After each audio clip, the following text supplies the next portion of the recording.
Good morning, Dr. Stevenson. Would you raise your hand and say the words of the oath after me?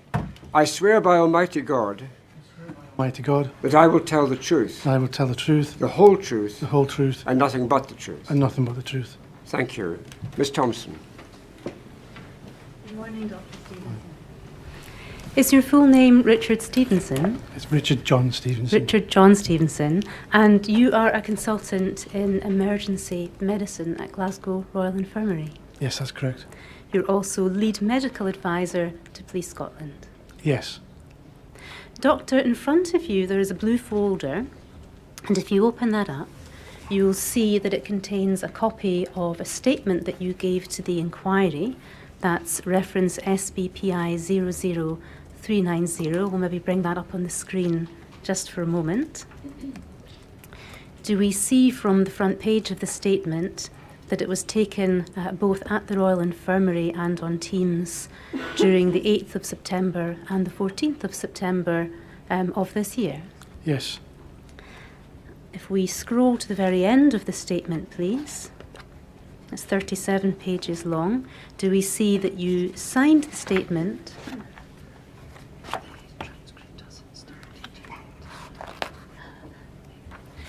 You can Yes. bear with me just one moment, please, Dr. Stevenson. We have simultaneous transcription of the evidence, and it appears that it's a little bit slow, and I'm just waiting to see whether it's working as it should be.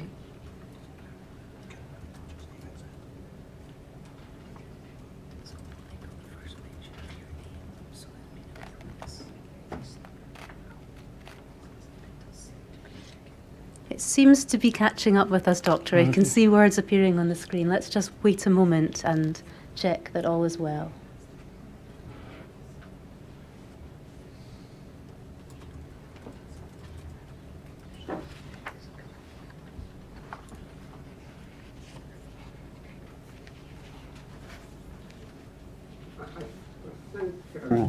Ms. Thompson, you could probably just carry on and we'll see how it develops as the day goes on. Thank you, sir. We were looking at your statement, Doctor, which is in the folder in front of you, and on the final page we see that you signed your statement on the 25th of October of this year, and you'll see on the screen your signature has been redacted, but your signature should appear on the version in front of you. Yes. And we'll see that you've signed every page. Yes. The very final paragraph of your statement reads, I believe the facts stated in this witness statement are true. I understand that this statement may form part of the evidence before the inquiry and be published on the inquiry's website. Yes. And so you understand that your written evidence is before the chair for his consideration, in addition to the evidence you give today. There should also be, in the folder in front of you, a copy of your CV. I don't think we need to put that on the screen, but the reference is PS 18778. And I would just like to say, Doctor, that if you would find it helpful to refer to your statement or your CV at any time, please feel free to do so. That's why they're there in that folder in front of you. I want to begin by asking you some questions about your qualifications, memberships, and your experience. And you provide some detail about these matters both in your CV and in your statement.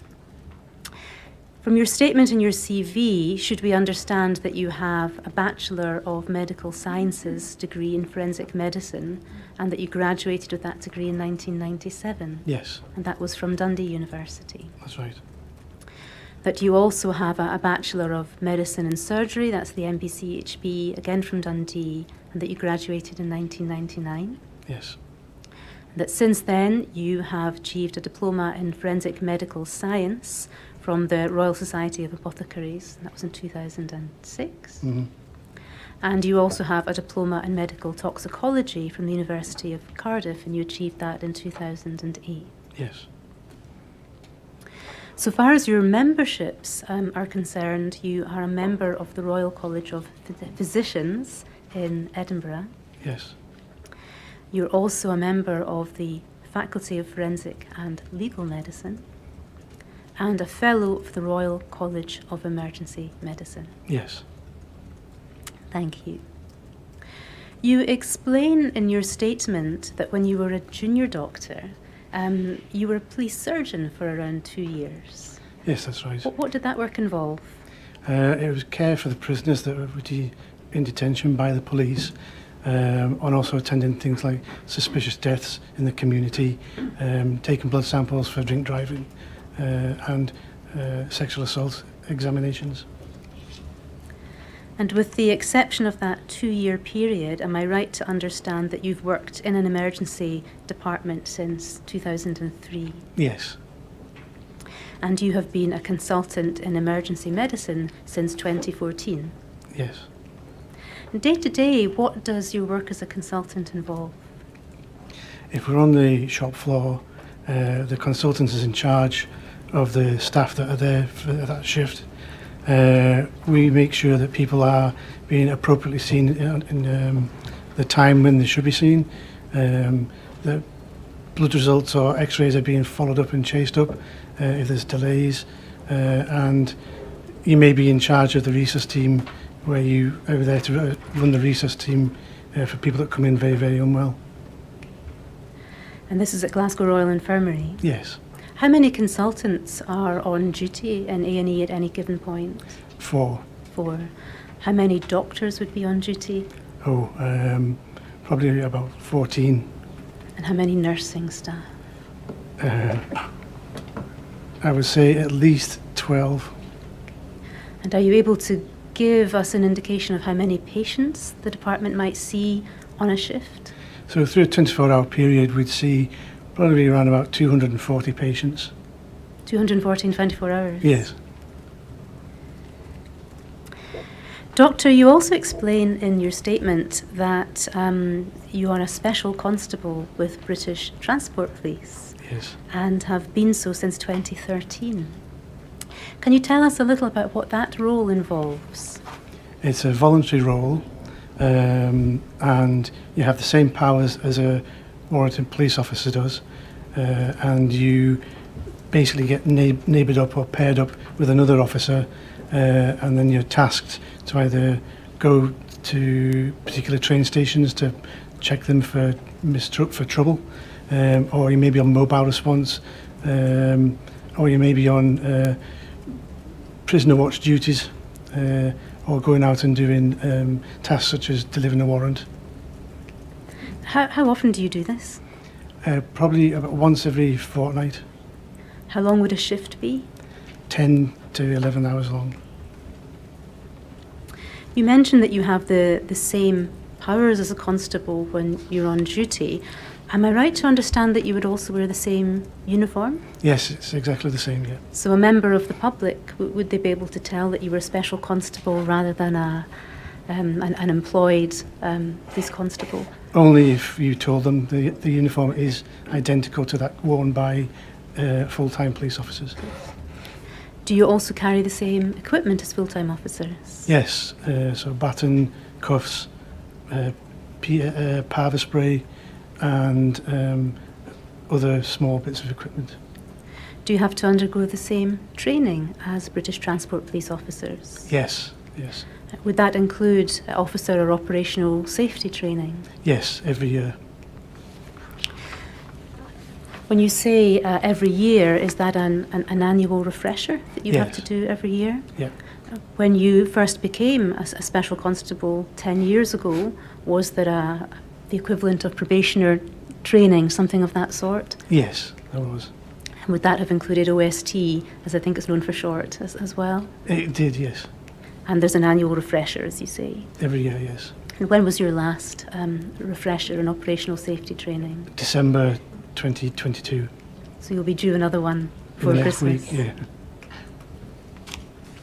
Who delivers the operational safety training for the British Transport Police? There's 2 sections to it. So the first section is a PowerPoint or Moodle type presentation, and the second part is a recognised training officer who will guide you through any new techniques or anything else to be careful of. And that's in person. And that's in person, yes.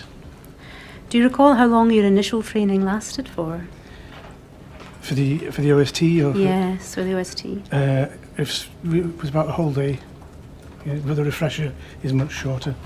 Okay, so a whole day initially, and how long is the refresher then if it's shorter? About half a day to. We may return to this later because I might like to ask you some questions about the content of the training that you have undergone recently. Before we leave the subject of your role as a special constable, you said it's a voluntary role, so you're not remunerated as a No. special constable. What was your motivation for taking on the role? I'd become a newly qualified consultant, and I felt I needed something to give back to the community. I'd done a lot of training for my exams, but I felt I needed something for me to be give back to the community, but also to do something that was personal to me as well. Thank you. Doctor, I'd like to take your evidence in 3 chapters. I'd like to begin by asking you some questions about your experience of treating patients suffering from a condition known as ABD in accident and emergency. I'd then like to move on to discuss with you your role as medical advisor to Police Scotland. And then finally, I'd like to look with you at the training materials that Police Scotland used in 2015 and the training materials that they look now, with a focus on the training that is given to officers about positional asphyxia and ABD. Mm-hmm. So let's begin then with your experience of treating ABD in accident and emergency. It might assist you, Doctor, to know that in our earlier hearing on cause of death, the chair heard evidence from Dr. Maurice Lipsitch, who's a consultant psychiatrist, and also Professor Michael Edelston, who's a consultant clinical toxicologist, about the management of ABD from the perspective of a psychiatrist and a toxicologist, respectively. And what I would like to do is ask you questions about the management of A&D in an emergency department, so that the chair has the perspective of a consultant in emergency medicine too. Now, I understand that the Royal College of Emergency Medicine has published best practice guidelines on ABD in emergency departments, and I wonder if we could bring these up on the screen. They're SBPI 00415. So we see Royal College of Emergency Medicine best practice guideline, and if we scroll down the page, please. Acute behavioural disturbance in emergency departments, version 2, October 2023. Am I right to understand that these being produced by the Royal College, they are in force across the whole of the UK? Yes. The guidelines. And am I right to understand that you co-authored these guidelines? I was part of the team that developed them, yes. When were the guidelines first drafted? The group initially got together about a year ago, and then we corresponded a lot by email, and then only recently, in October, was the document finally finished. Now this is version 2. I think there might have been previous versions. There was a 2022 version, I think, and maybe one before that. Mm-hmm. Do you recall when the first version I can't recall, came sorry. out? All right. Sorry. Can we look at page 3 of the PDF, please? I'd like to look with you at the scope of the guidance document. It reads, acute behavioural disturbance, also previously called excited delirium, acute behavioural disorder or agitated delirium, is an umbrella term used to describe a presentation which may include abnormal physiology and/or behaviour. It is important to recognise that ABD should not be considered a diagnosis or syndrome, but rather a clinical picture with a variety of presenting features and potential causes. The term ABD is widely recognised by both in-hospital and pre-hospital emergency care providers and by the police in the UK. So if I can pause there, we see that the guidelines state that ABD should not be considered a diagnosis or a syndrome. And indeed, we have heard evidence that it does not feature in DSM-5 or in ICD-11. Does that fit with your understanding of Yes. this position? We've also heard evidence that the Royal College of Pathologists have stated that it should not be listed as a cause of death on a death certificate. Again, does that accord with your understanding Yes. of the position? And the guidelines make clear that it's a descriptive term to describe a clinical picture with a variety of presenting features and potential causes. Again, you co-authored these guidelines. Can we take it that you agree with that, I do, that yes. statement?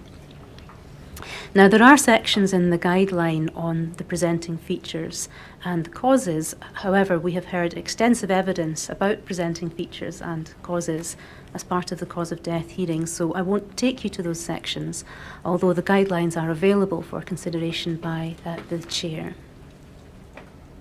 If we can move down the page a little, please, to the reason for development.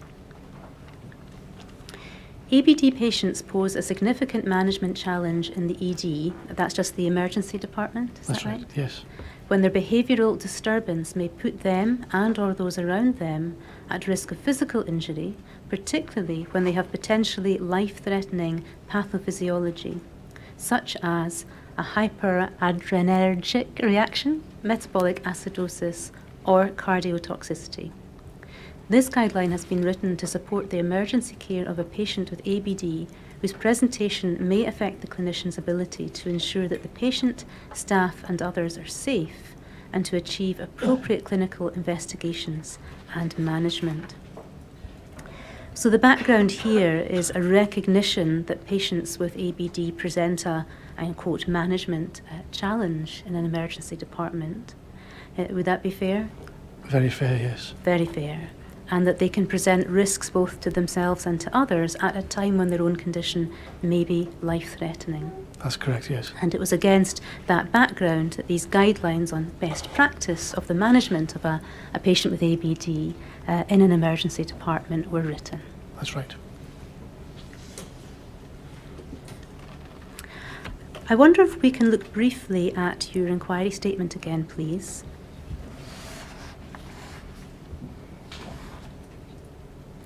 And at paragraph 19.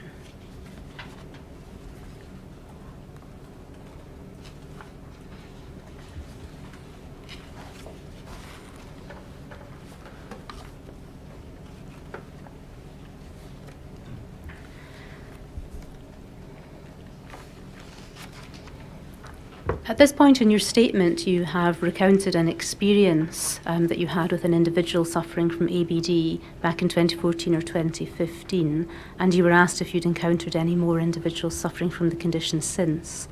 And you say, I've personally been involved in the care of 10 individuals, but there have been more than that coming through and treated by other doctors.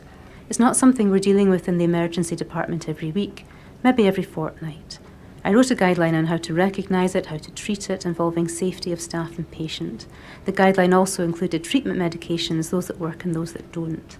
I highlighted that it is an acute, life-threatening condition, and the important thing is to get sedation in as fast as possible. Can I just clarify that the guideline that you refer to there, is that the Royal College guideline, or did you also prepare a guideline for your own department? It was for the local department.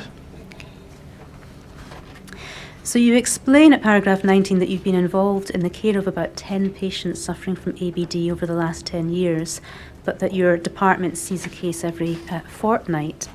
So there are a large number of cases that come through the doors of your emergency department, but you're not directly involved in the care of those patients. Do you, however, get to hear about them? Yes, the people talk about them afterwards because they often describe just how difficult it is to manage a patient presenting with this condition. Of the patients who come through the doors of your emergency department suffering from ABD, what proportion will have been in contact with the police before they arrive at hospital? I would say about 80% have, just as a rough figure. The 20% who haven't had any contact with the police, how do they tend to arrive at A&E? What brings them to A&E? An ambulance usually brings them. and with family members as well, in addition. For those who have been in contact with the police, 80% or thereby, you said, of that cohort, what proportion come by emergency ambulance and what proportion are brought in a police vehicle? Most come in police vehicles, so I would suggest that probably 80 to 90% come by police vehicles. Those that do arrive in an ambulance, are they accompanied by police officers? They can be if the police were involved at the scene, but we've had people present without the police being involved at all and been brought to us. Sorry, I should have been more clear. So for the patients who've had police involvement before they have been taken to hospital, they may be taken to hospital in an ambulance, they may come in a police vehicle. But those who've travelled by ambulance, having had contact with the police, would there generally be a police officer still Yes. with them? Yes. And of that cohort, those who have had contact with the police before they were taken to A&E, whether they've arrived by ambulance or whether they have arrived in the police vehicle, what proportion are physically restrained at the point of their arrival at A&E? For the cases I've seen, all of them have been physically restrained using police equipment and officers using their own hands as well to restrain. So have you seen such patients handcuffed? Handcuffed, yes. Would that be the norm? Yes. What about leg restraints? That's pretty much the norm as well, to be honest. And you've mentioned that sometimes officers will be physically restraining using their hands in addition to Yes. the equipment having been applied. Yes. How often are you or is your department alerted in advance that a person who might be suffering from ABD is en route? Not very often is the unfortunate case. So we rarely get pre-alerted by the police, and the ambulance service may pre-alert us if they choose to do so. You say that's the unfortunate case. From your perspective as a consultant in emergency medicine, would it be helpful if you knew in advance, even minutes before, that a person who was suspected to have ABD was being brought in? Yes, because it allows us to prepare the department, prepare a space, a trolley space, and also draw up medications as well, so that we can initiate treatment as soon as the person arrives. Can you help us to understand what proportion of cases where the police accompany the person to hospital, and what proportion of cases do the police suggest to you that this might be a case of ABD, that there are signs and symptoms that they have recognised, and although they're not qualified medically, they've given thought to the possibility that the diagnostic label or the presentation might be ABD? I think in about half the number of cases, when we treat people and say this is a case of ABD, some of the police are quite surprised being witness to that event. So when a patient is brought in to accident and emergency, a person thought to be suffering from ABD, can you describe their typical presentation, if there is such a thing, in terms of behaviour, mental state and so on? Usually they're shouting out, expressing paranoid thoughts, or, let me out, let me go, let me go. They usually are really hot. You can actually feel the heat off them without touching them, as they've generated so much heat throughout the constant restraint. And whatever you try to do, to say, or to communicate with them, they aren't able to comprehend what you're saying because they're in a confused state. And typically, in your experience, when they present to A&E accompanied by police who are restraining them, how do they react to being restrained? They're fighting against the restraint the whole time.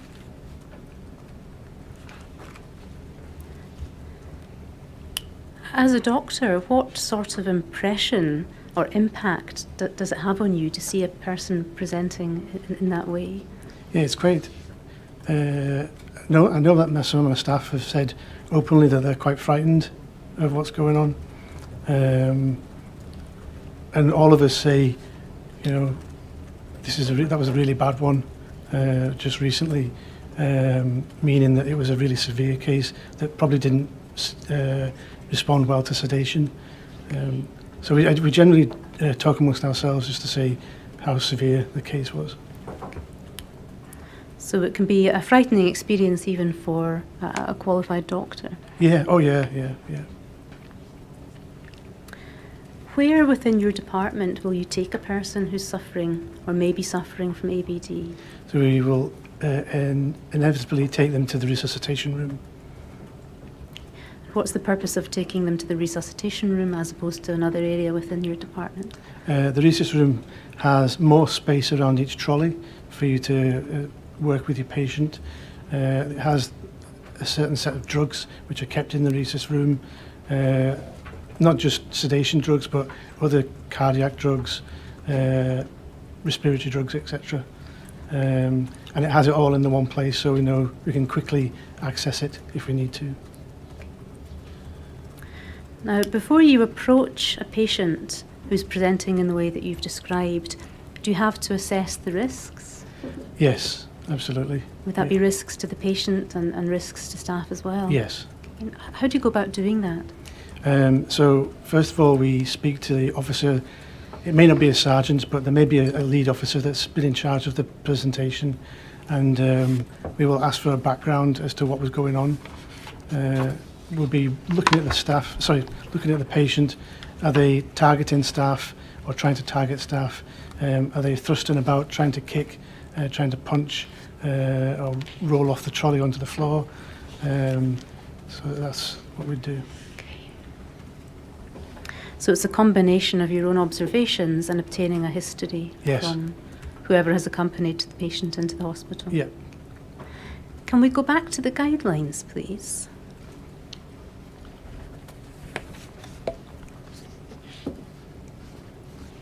And if we can look at page 8 of the PDF.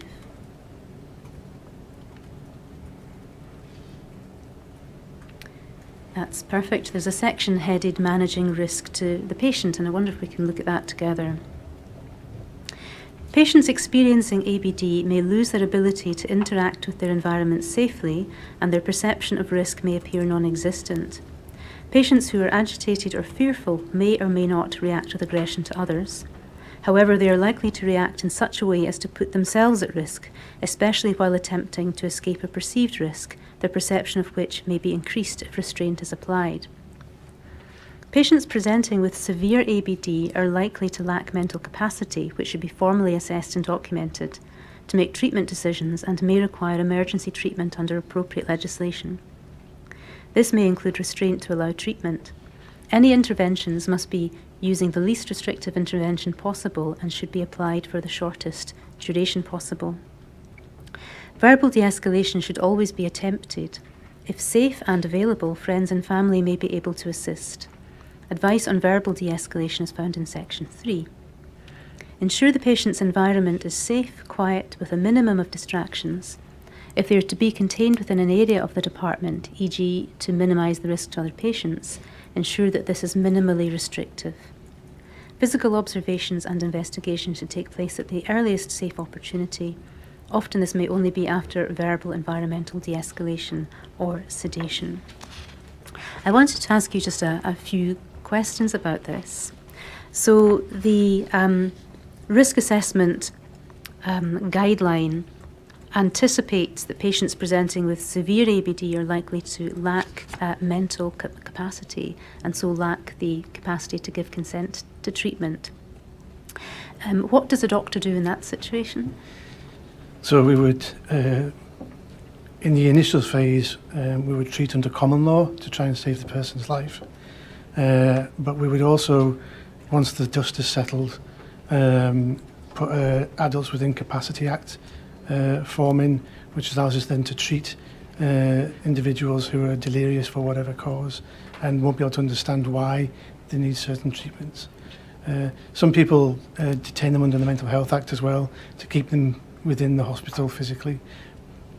So these are legal provisions that will allow you to treat where it's in the patient's best interests Yes. in a situation where they don't have the capacity to give consent to the treatment. Yep. Returning to the guidelines, there's a reference there to verbal de-escalation, and we'll come back to that in a little while because I would like to explore the role of verbal de-escalation with you in some detail.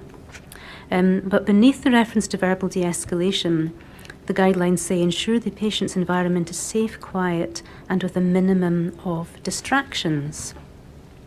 Can you help us to understand why that recommendation is made? So things can happen very quickly, and the patient may appear to be serene and calm down, but they can suddenly snap back into the behaviours that they had before. So that's for the safety aspect of it. And the other aspect of it is to try and reduce the stimulus to the patient as well, so that the sedation medication that's been given can work. And you try and reduce the noise, reduce the lighting, to reduce stimulation. Why is it important to reduce the level of stimulation? I think it's important, one, for the comfort of the patient, and also to try and avoid cycling through agitation again when you've managed to calm them down. The guidelines also say that if the patient is contained within an area of the department, ensure that this is minimally restrictive. What does that mean?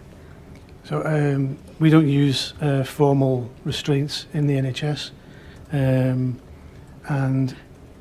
I think it just basically relates to not standing, holding, physically trying to restrain a patient for an extended period of time. So you've explained how you would assess the risk to the patient. It's a combination of history and observations. How would you assess the risk to yourself and to your staff? So I would see what restraint is in place. Avoid getting too close to the individual's facing so you're not bitten.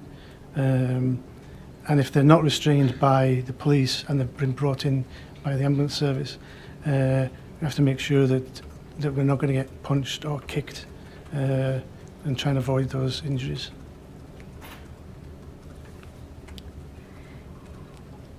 So your patient has been brought in. Mm-hmm. You've assessed the risks to the patient. You've assessed the risks to yourself. How would you then go about the process of assessing and diagnosing the patient who's been brought to your department? So we have to look at first principles, and we'll just do a general observation to see if there's anything grossly abnormal, maybe like blue lips lacking, suggesting a lack of oxygen. Looking to see if they're sweating quite a lot, or you can feel the heat off them. And just if they appear to be delirious as well, shouting that people are after them, people are carrying knives, etc. Well, you have to really go on your sort of gut feel for this. There's no perfect test to say this person is definitely suffering from ABD, and it's often with your own experience of seeing it before, you would diagnose it again. So this is a clinical judgment call based on experience? Yes. And you've described making visual observations. Is the person hot? Are they sweating? And you're listening to what they're saying and whether it's delirious or coherent. Do you need to physically touch a patient in order to make this type of assessment, or is it something that you can do at arm's length, as it were? Sometimes we'll touch the forehead with the back of your hand to gauge an estimate on the temperature of the patient, but trying to get a thermometer probe in their ear or trying to get blood pressure, those kind of observations is nigh on impossible. Okay. So it's largely a visual check. Yes. You might be able to touch the person's forehead, but you said too you can sometimes actually feel the heat radiating from them even without touching them. Even without touching them, yeah. And you're making an assessment as to their mental state too, whether they're coherent or otherwise. And I suppose that assessment might inform your view of the clinical picture, but also whether or not this is a person who's capable of consenting to treatment. Mm-hmm. You mentioned getting a history from the police where a person has been brought in by the police. I'd like to explore what sort of information you would be asking the police for, and there's a checklist in the guidelines, so I thought it might be helpful if we began by looking at that, and it's on page 6.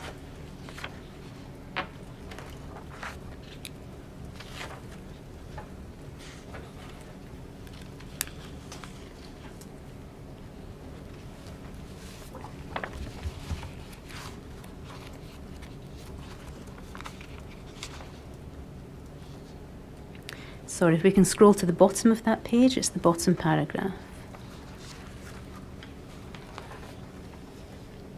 The pre-hospital history obtained would ideally include observed behaviours leading to identification of ABD, attempts to achieve verbal environmental de-escalation, assessment of mental capacity, restraint applied, duration and indication, security or police involvement, including use of force, controlled energy device use, etc., sedative strategy, and any adverse events. So I wanted to ask you about each of these. So a history will include observed behaviours leading to identification of ABD. Would that be identification by, say, the police officer or whoever it is who has brought the patient in and has perhaps told you that this could be a case of ABD? So you'd be wanting to understand what had led that person to that suspicion. So a history of observed behaviours, attempts to achieve environmental or verbal de-escalation. Why is it important to you to know what attempts have been made to de-escalate the situation? Because if they've worked in the past, they may work again. But often verbal de-escalation is not successful in these cases. And again, we'll return to the subject of de-escalation in a little while. Assessments of mental capacity? So assessing their basic functioning. Are they able to respond to you when you ask a question? Are they hallucinating? Are they paranoid, etc.? So this would be any assessment made by the police as to that person's state of mind? Yes. Yeah. Okay. Restraint applied, duration and indication. Why would it be important to you to know the history of restraint? So we know how long they've been restrained for, because we know the longer someone's in restraint, when they're in this state, the higher the risk is for that individual.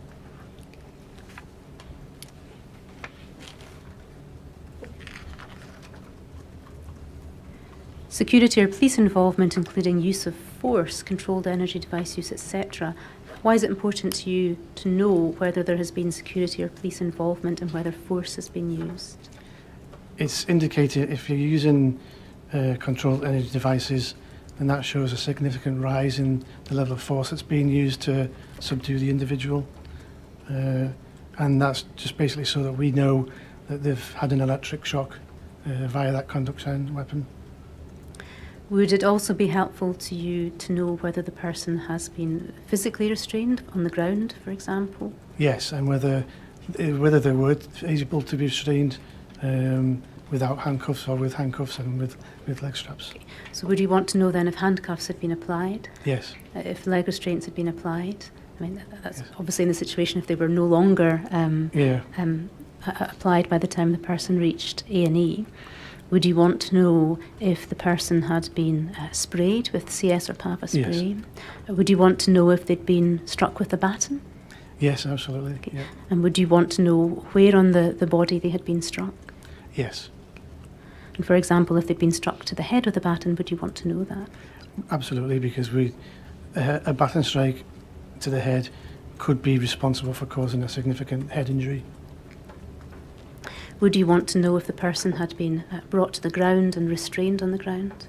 Yes, again, so that we're not going to miss an injury that may have occurred while the person was in the ABD state. Would you want to know the position that they had been lying in on the ground? Yes, so particularly whether they were prone or on the side or on the back. Would you want to know how many officers had been involved in that restraint? Yes, because that usually gives us an idea of just how serious the ABD is.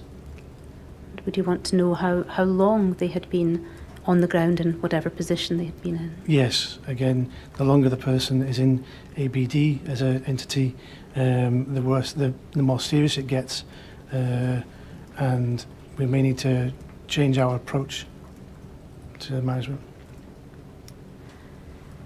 The final point there is sedative strategy and any adverse events. What does that mean? So the definitive treatment for ABD is to sedate the patient as a matter of an emergency. There are several agents that could be used, but all of these have different properties, different times of onset, duration of onset, and how they can actually be administered. In most cases, as in 9 out of 10 cases, we will use the drug ketamine as a sedation agent. And this is part of the history that you're looking to take from the police. Can you help us to understand what role, if any, you would expect the police to have in a sedative strategy and adverse events? So we don't expect the police to restrain patients. We don't and then we'll sedate them. But if they've come in restrained, then we will sedate them and then advise them they can take the restraint down, in a stepwise manner.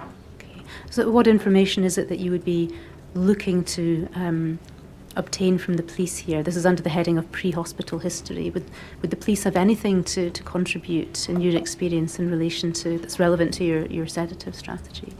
I can't think of anything just now. Okay. So there are 6 things here in this list that you would likely discuss with the police as part of obtaining the patient's history. Is there anything else that you would typically be asking the police or want to know from the police that doesn't feature on this list? No, that covers it all, thank you. Do you ever obtain a history from the patient? You can try, but because they're confused, they aren't able to respond to questioning. So if I said, for example, where were you today? And then they'll just start talking about men with knives, or there are sheep in my bedroom, that kind of thing. So it's just nonsensical.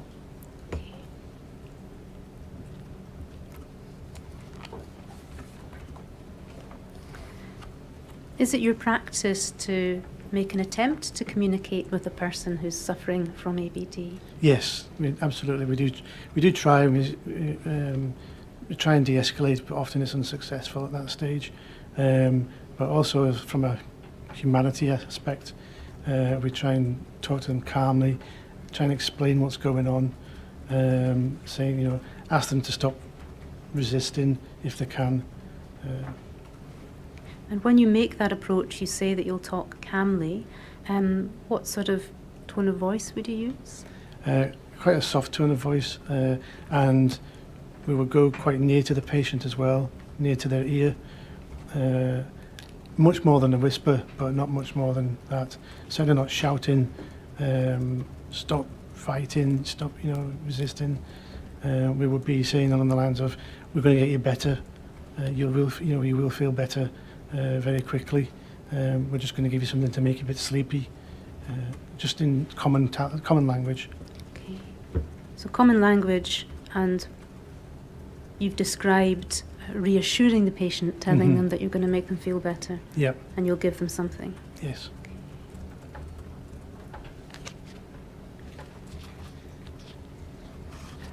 What about past medical history? Typically, do you have access to the patient's medical notes? It's very important if we do, but sometimes we don't know who the patient is. They come in as an unknown male, because it usually, as every case has been a male so far for us. But if they've got their date of birth and name, then usually we can access the person's prior history, see if there's a mental health history, see if there's a substance misuse history, or even a previous ABD history as well. How often do you have the person's name and date of birth? To start with, not very often. I suppose if they come in with friends and family, Yes. they will likely be able to provide that information. But in the cases who are brought to your department by the police, Mhm. what proportion are you able to identify that person and call up their records? I think about 50-50, to be honest. So I was asking you questions about your assessment of a patient who might be presenting with ABD. Are you able to make a clinical judgment on the basis of the presentation, your observations, and the history obtained from the police or potentially family and friends? Yes. And if the presentation and the history are suggestive of ABD, what are your options? What are the next steps? So the next option is to assess how severe this case is. So one marker for severity is having hypothermia, high temperature. And we know that the longer the temperature is raised and the actual height of the temperature that's reached, those are indicative of how severe the case is, in which case that would dictate what sedation agents we use. So if that was the case where the temperature was 40 degrees, say, I would be using ketamine on that individual. If it's someone who hasn't got a fever, then I would use probably something different, such as an antipsychotic or a Valium type drug. Let's talk then firstly about the scenario where the person has a high temperature. Should we understand that your priority in that scenario is to get their temperature down? Yes. How do you do that? The first thing is to sedate, so that because the temperature is being generated by the muscle activity, and that constant muscle activity raises the body temperature up and maintains it. So the first thing is to sedate. We would also strip the patient as well and give them IV fluids that have been in the fridge so that they're quite cool and help bring the temperature down. So chilled IV fluid. Chilled IV fluids. You said that your drug of choice in that particular scenario would be ketamine. Yes. Can you tell us a little bit about ketamine and why it would be your drug of choice? So ketamine is a anesthetic type drug. It's also, everyone refers to it as the horse tranquilizer, but we use it a lot in clinical practice in emergency medicine. Ketamine, depending on the dose you give, that is the effect that it has on the patient. So we use the first level increment dose, 1 milligram per kilogram, for giving pain relief. Then for sedation, we would give 2 milligrams per kilogram for sedation. But because in ABD you can't get a drip in, and trying to get a drip into someone is at a really high risk of getting a needle sticking injury to the staff or the police themselves. Plus it probably won't go in either. So we use intramuscular ketamine in that case, and we use 4 milligrams per kilogram. And then we know from the pharmacology and experience that it's just after 2.5 minutes after administration, it will have kicked in and the person will be sedated. So in a situation where a person's temperature is elevated, you need to arrest the muscular activity, Yes. and sedation will achieve that effect. Yes. And you also need to be able to give them IV fluids, chilled IV fluids, to bring the temperature down, which you cannot do safely when a person is in an agitated state. So again, the sedation allows you to achieve that Yes. objective also. You've explained that in this scenario you would use 4 milligrams per kilogram of body weight. Are you able to weigh a person, or do you use your best guess? It's a best guess estimate. Yeah. Ketamine has a very good safety profile. So if you give a little bit more or maybe a little bit less than you're intending, the outcome is minimal. You say you give it intramuscularly. Yes. Typically, how do you achieve that with a person who is presenting in the way that you have described? So we turn the patient onto the side, and this is where the police often help us as well. And we inject into the buttock muscle. It usually takes 2 doses to get the required effect. If needs be, can you do that through the patient's clothes? We've certainly done that, yes. You say you would turn the patient onto their side. Would they typically be on a trolley at Yes. this point? Yeah. And should we understand that they would typically also still be in handcuffs and Yes. leg restraints? Yes. And in a typical scenario, if there is such a thing, would you expect the police still to be hands-on in terms of the restraint at that point in time?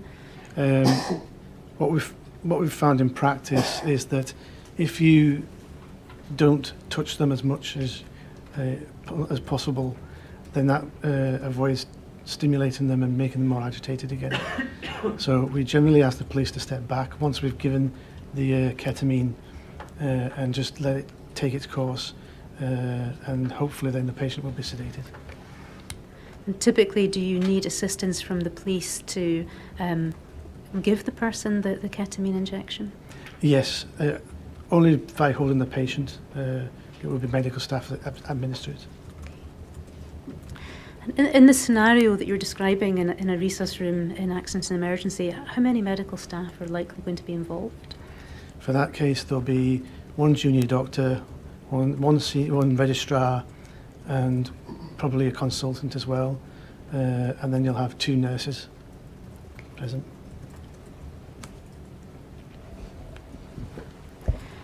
We'll look at the guidelines again in a moment. They talk about something called rapid tranquilization. Mm-hmm. Is what you have just described to us an Yes. example of rapid tranquilization? Yes, that's it. Let's look then at page 11.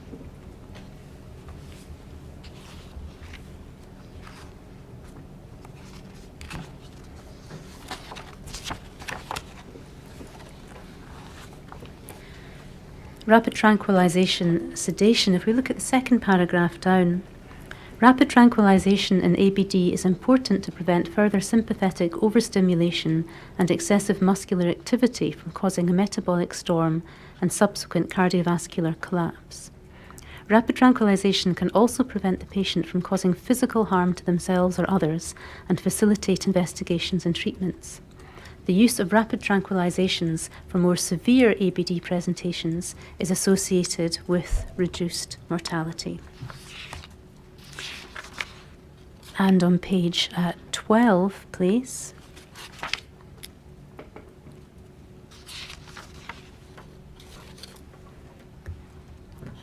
Consider a safety brief prior to parenteral rapid tranquilization if practicable. Roles, intended plan, anticipated problems, restraint considerations, intravenous access plan, plan for moving to resuscitation environment, responsibility for decision to relax, restraint. And then if we skip a paragraph, it must be recognised that most sedative agents for ABD have been associated with apnea, airway obstruction, or a requirement for subsequent intubation.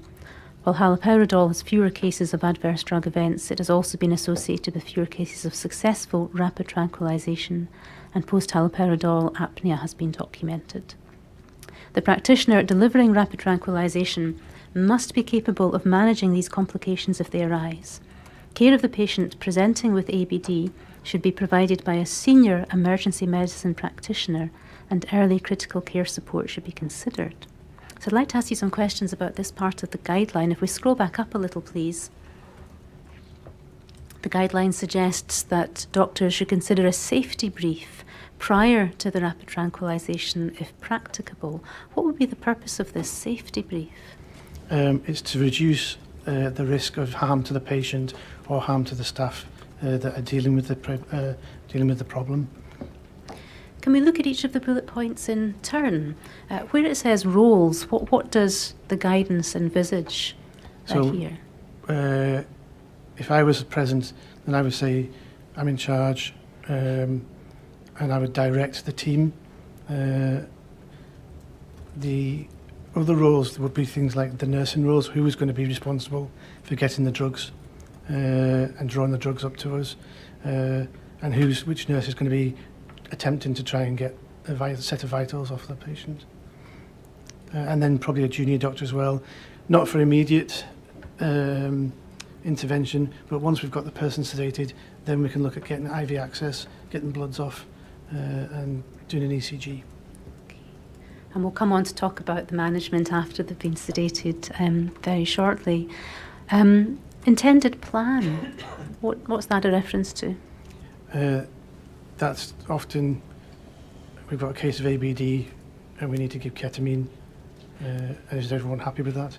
And usually they are, because they've seen, the staff now are familiar with seeing it and the risks associated with it.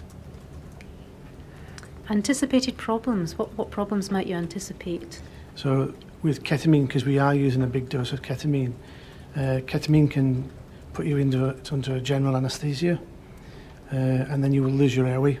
So it's important that we are able to manage that airway either with adjuncts or even intubating the person and putting them on a ventilator.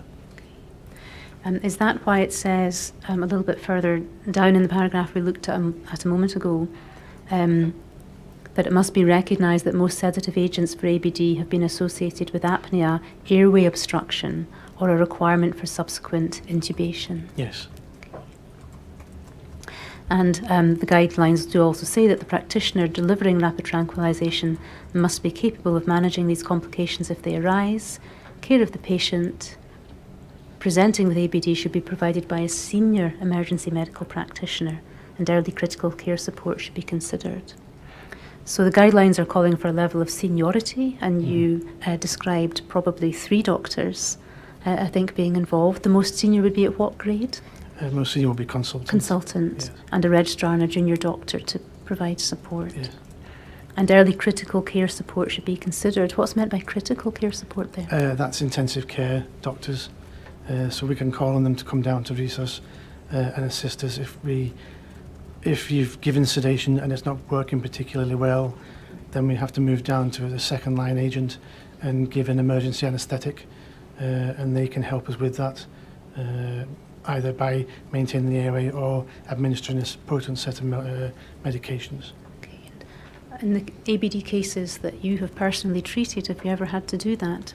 I had one. It was particularly distressing for all involved. If we can return to the points that might be covered in a safety brief, restraint considerations. So if someone's not got any restraint on, and we're going to look at giving them an intramuscular injection, we are going to have to sort of hold the limbs to allow us to do that. But we don't have any physical restraints to do that. If the police are there and the person's handcuffed and fast-strapped, then often it'll be we'll take those off once the ketamine's kicked in, and we'll let the person return to normal with their movements. Intravenous access plan. Intravenous access is like who's going to put the cannula in and take bloods off. So again, does this come back to roles and responsibilities and who's doing what? Yep. Plan for moving to resuscitation environment.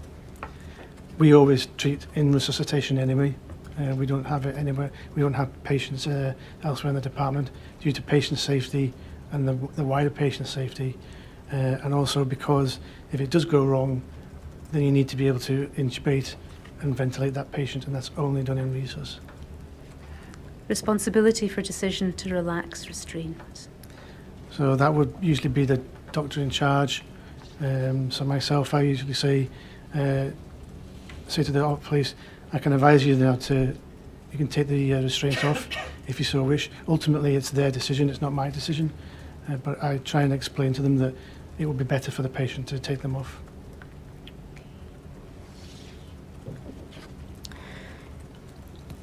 Can we look briefly at page 13, please?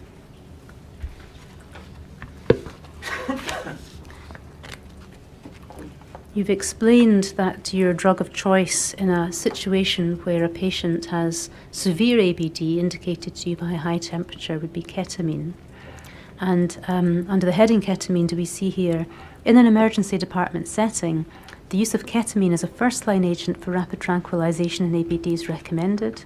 Ketamine is associated with shorter times to adequate sedation than benzodiazepines or antipsychotics. This should be delivered intramuscularly if intravenous access cannot be obtained safely. This should, if at all practicable, be delivered in a resuscitation environment by staff capable of managing the complications of ketamine rapid tranquilization. If administration in a resuscitation environment is not achievable, resuscitation equipment should be immediately available.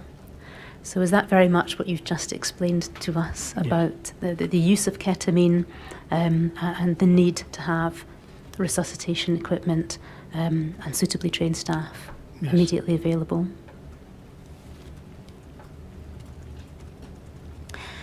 Before we go further and discuss what you would do in terms of management and treatment of the patient after the sedation has become effective, I'd like to rewind a little, because you said earlier in your evidence that you would give ketamine in a situation where the patient was hot and you considered the ABD to be severe, and that was to bring a halt to the muscular activity and to allow you to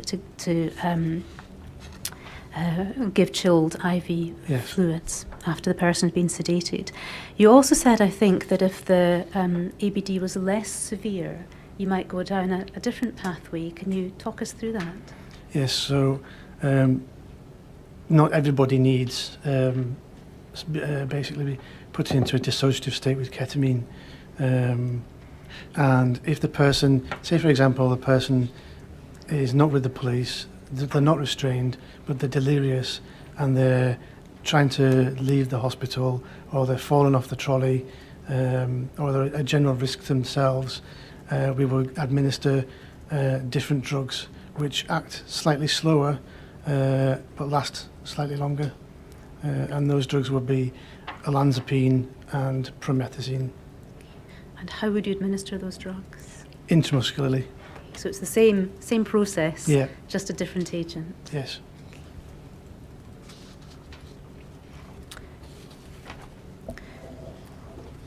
So once your patient has been effectively sedated, are they alert and conscious or asleep? So they're in a unique state called a dissociative state, Mm-hmm. and this is particular to ketamine or other drugs of abuse such as PCP. And the person, their eyes will be open and they'll be looking straight ahead, but they will not respond to you. So we use it to sedate people with broken limbs to reset their legs or their arms. Mm-hmm. And they don't register the pain at all, and they just sort of stare, look ahead and don't respond. That lasts for about 20 minutes and then slowly wears off again. Yeah. And does a person in that state move around, or are they completely still? No, they're completely still. They just lie there and look straight ahead, and they don't. You know, you've talked to them, but they don't respond to you. And once your patient is in that condition, you know the sedation has been effective. Yes.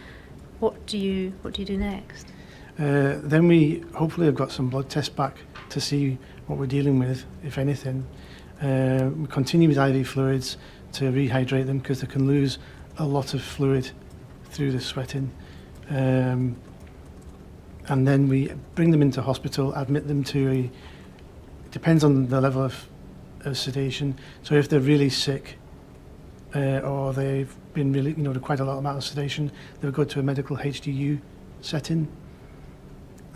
If, however, it's not that serious and the ketamine's had an effect and they've stopped their agitation and cyclical agitation, then they would go to a general medical ward. Let me ask you some more questions about that.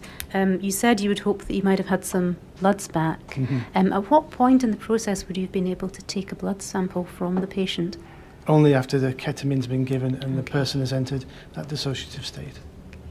So you would take some blood, and what's the purpose of taking the blood? What are you looking for? So we're looking for, there's a routine set of tests that get done on nearly every patient that comes through hospitals these days. One will be a full blood count, looking for anemia. More importantly, we'd be looking at the kidney function, because that can be quite severely impaired by the episode of ABD. We'd be looking at the liver function tests to see if there's any damage to the liver. Glucose, which is vitally important, because a low glucose level can be a cause for ABD. And we do a set of gases, and on that particular test, it'll tell us how acid the blood is, how much lactic acid is in the blood, which is a marker of a severe episode of ABD, and a couple of other small that are not pertinent to this. Okay. Again, let me ask you some more questions about these blood test results. Firstly, the full blood count. You said you'd be looking for things like anemia, reduced kidney function, liver function, and glucose. You take the blood once the person has gone into the dissociative state, within a few minutes, I think you said, of being Yes. administered the ketamine. How quickly do you get those results back? Within the hour. So you're not likely going to get that information back during the 20-minute window when the person is in this dissociative state? No, but hopefully when the person has left the dissociative state, they may not be fully orientated to time, place and person, but they generally will be a lot less confused by that time. And can we assume that if you identify a problem through the full blood screen, whether it's anemia or kidney or liver function or an issue with blood sugar, then there will be a way that that can be addressed, Yes. whether in A&E or on a medical ward? Yes, And it will depend on what the results of those blood tests are. yes. You also mentioned blood gases. Is that blood sample taken at the same time as the full blood count sample? It is, yes. You said that the one in particular that you're looking for is how acidic the blood is. You're looking in particular for lactic acid, which you described as being a marker of ABD. How does that information assist you as a doctor when you get that result back? So if the blood test comes back showing that it's markedly acidotic, which means there's excess acid in the blood, that's a good piece of information to say that this was a severe case of ABD. Also as well, when the person becomes acidotic, they're at much more higher risk of cardiac abnormalities. And then we look at the lactate as well, which is a marker of how much sort of activity has been going on, adrenaline surging around the body. And so we know that the normal lactate level will be 2 or less, but we see cases with 18 or 19, even 20 millimoles in these patients. So it sounds as though the results of the blood gas test will give you more information that might tend to confirm that the person has been suffering from ABD. Yes. Beyond that, if the blood is very acidic or if there's a lot of lactate in the blood, is that something that you need to treat, or is it just information that helps you manage the patient? It's just information, because you have to let the body reset itself back to normal, again by keeping them calm, keeping them sedated. That all allows the body systems to return to normal. How quickly do you get the blood gas results back? Oh, about 3 to 4 minutes.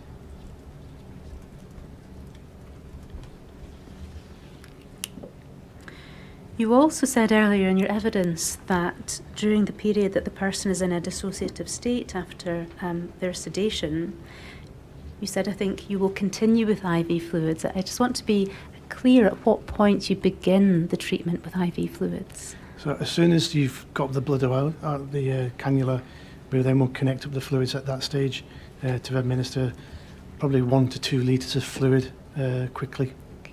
And presumably you can't do that until the person has become sedated. That's right. Okay. So sedation followed by the blood samples for testing and the insertion of the cannula. Yeah. And do these things happen at the same time? You've mentioned a number of people being in the room, Yeah. or is there a priority of tasks? No, staff are usually working in a team environment, and they know to start to get blood, start to get a cannula in once the ketamine's been given, getting the fluids out and ready to be running through the cannula, and someone will run with the gas syringe to get the gases tested. You said you'll give 1 to 2 litres, I think you said, of fluid, and is this the chilled fluid? Yes, that's right. And it's just fluid, it doesn't have medicine in it, it's just... No, it's just, it's got salt in it to make it balanced to the bloodstream level. If you give pure water, it wouldn't be retained within the circulation, so we use a salty solution. And the purpose of this, you said, was to bring down the person's temperature? Yep, and to replace fluid as well. And to replace lost fluids. Once you've given 1 to 2 litres, would it be reasonable to suppose that the volume that you will give will depend on the body weight of the patient and perhaps the severity of their presentation? Yeah, we would probably continue to give fluids, to be honest. In the majority of these people are young, relatively fit individuals, and they can cope with fast fluids, we would say. Can I go off at just a tangent for a moment, please? You mentioned earlier in your evidence in passing that all of the cases of ABD that you have treated have involved men. Did I understand that all of the cases that you're aware of that have been seen by your department have been men? There's a few females. A few females, but are men very much the majority? Yes. And you said a moment ago that these people tend to be young and fit. As a generalisation, would that apply to this entire cohort of patients who have been seen in your department? Most of them. There's 1 or 2 patients that have a history of drug misuse, and they are in a much worse position. They've got chronic infection of hepatitis B or C, they're malnourished, etc. But the vast majority are young men who've come in after being in a social event. And these are the young men who you described as being fit? Yes. And healthy? And healthy, yeah.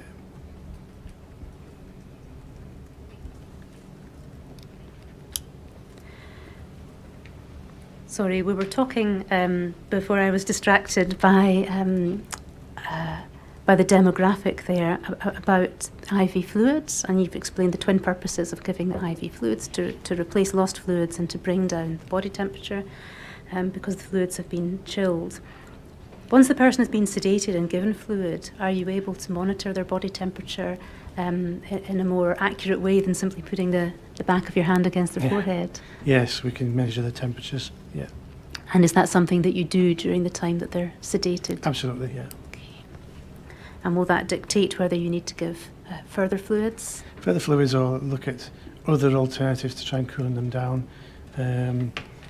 Intensive care units have a machine which can cool somebody down quite rapidly, but we don't have that in resus. Would you have the potential of having access to that machine if it was required? I think yes, if we would probably send the patient up to them for treatment using that machine.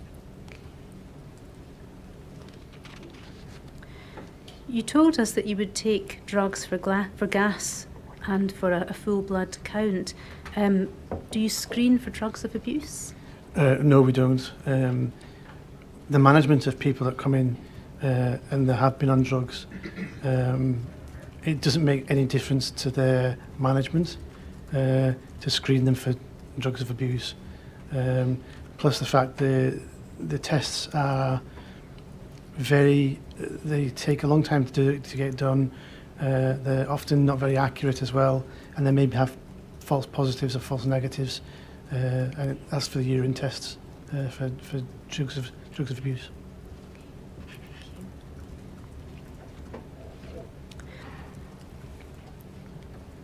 Beyond the management that you've described for us already, is there anything else that you need to do for a patient during the period that they're in this dissociative state? We would generally examine them and look them over. You're looking for any injuries, bruising, even knife wounds if someone's been stabbed while in this state. And you said, I think, that the state will typically last for about 20 minutes. Yeah, for the ketamine to have its full effect and settle down. And can you describe the patient's presentation when they come round from that sedation? They have no memory at all of what's been going on. There's a couple that have still expressed paranoid ideation, saying they're being chased, people are after them, drug barons are after them, but the vast majority they just then go back to sleep and rest, and then wake up in the morning and anything could happen to them in that state. Okay. I think you said earlier in your evidence they tend to be more calm. Yes. When they come round. If a person does still have evidence of delusional thinking when they come round, what would you do? We would treat that symptomatically with probably a antipsychotic such as olanzapine, because it can be quite distressing if they have that fear, the paranoid fear that people are going to come into the hospital, or they may not be orientated to that aspect. And what proportion of your patients, when they come round from sedation, have continuing disordered thinking? None. None, sorry. None. Yeah. They all come round, and some are seen by psychiatry because of the expressions of paranoid delusions, but most of them go home either the next day or the day after. Okay. So you said none, so is it a sort of theoretical possibility that someone could come to and still have paranoid thinking, but in your experience it doesn't tend to happen? I've heard of one case locally in a very sick young man, and he unfortunately has not recovered to this functioning status that he was before he took the drugs. But the majority, you say, come to and go back to sleep, and in no time they're home. Is And that they're right? home, yeah. Okay. You said earlier in your evidence, when I was asking you about treatment, if you have confirmation through the blood gas results that there's that the blood is acidic, do you need to treat that? And you said no, it's really just for information, and it confirms that the presentation has been ABD. You said that really it's a question of letting the body reset, was the word you used, I Yes. think, and letting systems get back to normal. Mm-hmm. Is that 20 minutes of sedation sufficient to allow the body to reset, or does the process take longer? No, it takes longer. I think you're looking at an hour to 2 hours before the body resets the level of acidity in the blood. So if your patient comes round from the sedation, you have no concerns about delusional thinking, they're perhaps sleepy as you've described, would that sort of patient simply go to a medical ward for a period of time? Yes. And what would happen on the medical ward? They would just get a set of vitals done every sort of periodically, and they would probably continue getting IV fluids to help flush any toxins out, and just generally sleep because they've been in such a hyper-acute state, hyper-aware. They're absolutely shattered, and they just need that time to sleep it off and recover. In a typical case, how long would they likely be in hospital for? Just a day, thankfully. You said typically a patient would go to general medical ward. On occasion, they might need to go to high dependency. Yeah. In what circumstances might a patient have to go to high dependency? That's if they've got a significant kidney injury, or they're requiring further sedation as an ongoing administration, and that can be done in a high dependency unit. Not probably with ketamine again, but using a different agent, such as a Valium type drug.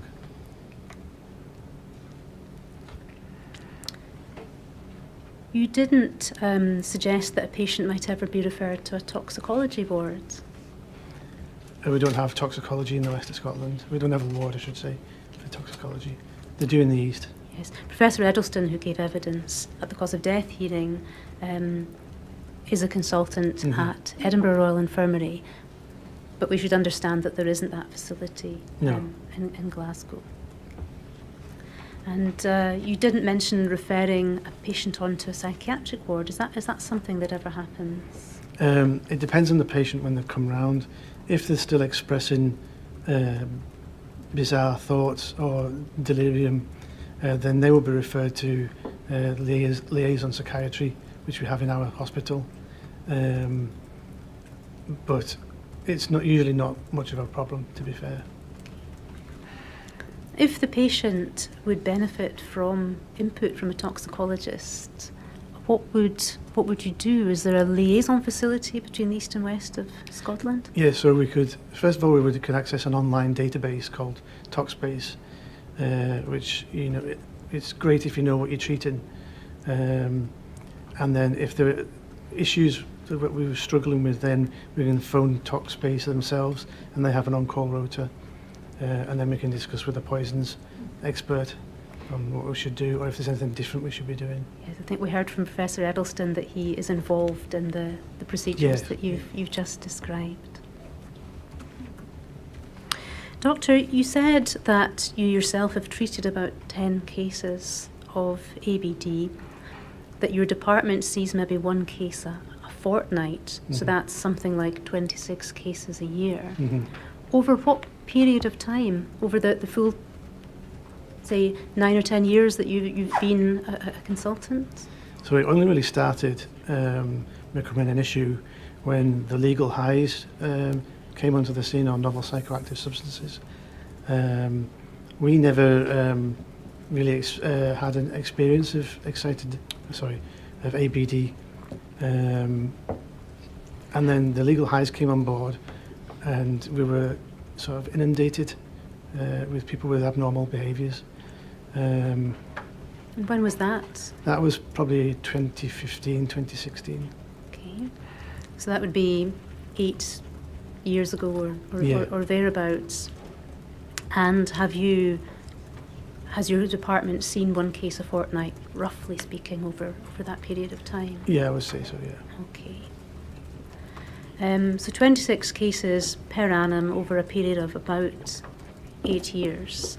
Of those patients, and you said earlier that the presentation can be quite severe and it can be frightening for the doctors involved, and these things get talked about within the department. How many of those patients died? We've had probably about 4 or 5 that have died due to multi-organ failure. Due to multi-organ failure? Yes.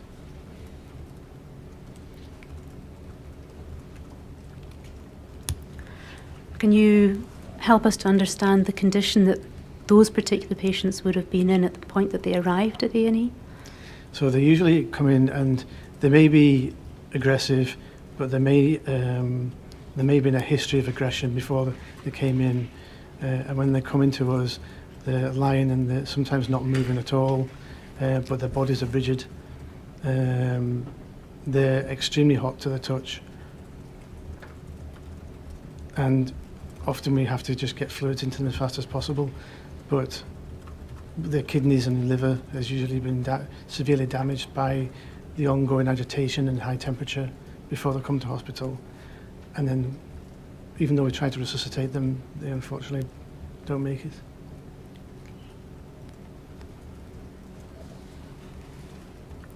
So with the exception of 4 or 5 patients who unfortunately arrived at A&E at a point in time where significant damage had already been done to their kidneys and died as a result of multi-organ failure, should we understand that the other patients suffering from ABD who've been treated in your department over the last 8 years or thereabouts have sooner or later been discharged from hospital? Yeah.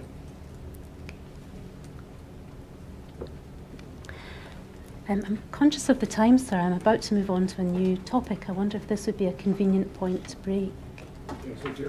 Moving on, we'll stop for a 20-minute break.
There's been a continuing problem with the real-time transcription, so we'll just proceed without it meantime and catch up later.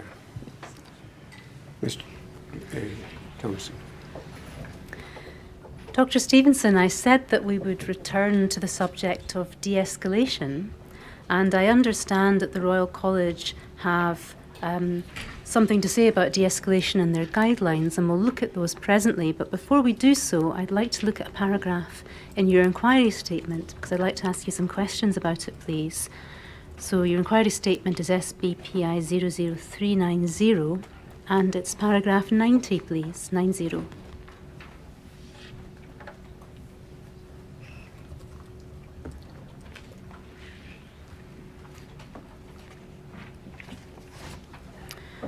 I'm asked if I have ever seen de-escalation work with an individual suffering from ABD. And just to clarify, is this in the context of treating such an individual in an accident and emergency department? Doctor, sorry, I've gone a little off script. Your statement begins, I'm asked if I've ever seen de-escalation work with an individual suffering from ABD. I was just looking to clarify whether you're talking here on the basis of your experience of seeing such individuals in A&E. Yes. Yes, thank you. And you go on to say, not really. We've tried de-escalation where you try and agree with them and talk them down. And what we find is that you've got this patient that's throwing themselves around on a trolley, or they're restrained and you try and talk to them and they're just not registering what you say to them at all. They just shout at you, or they shout, get off me, help, help, help. You get a feel for the situation when you're trying to de-escalate. You can tell if it's not going to work and you need medication. So this, as you've confirmed, is in the context of your experience of treating a person with ABD in an emergency department. And you've already given evidence that by the time such a patient arrives at hospital, or in 80% of cases, they will have already had contact with the police and they will be restrained. And indeed, you refer to such a patient throwing themselves around on a trolley and shouting. Doctor, in your experience, does restraining a person with ABD make them more or less agitated? It makes them more agitated. That's why we try and get sedation in as quick as possible so that we can take the restraint off. I find myself wondering whether de-escalation might be more or less likely to be successful if attempted at a much earlier stage, perhaps before the restraint process has begun. I wonder if that's something you can comment on. Yes, it definitely would if you got there early enough to talk the person down, reassure them. But once they start to cycle up in the agitation phase, de-escalation just becomes less effective. But even though it might be harder to, or less effective at that point, harder to de-escalate a person who's been restrained and is already agitated, the guidelines recommend that it be attempted when a person's brought in to A&E. Is that right? Yes. Let's have a look at the recommendation in the guidelines, please.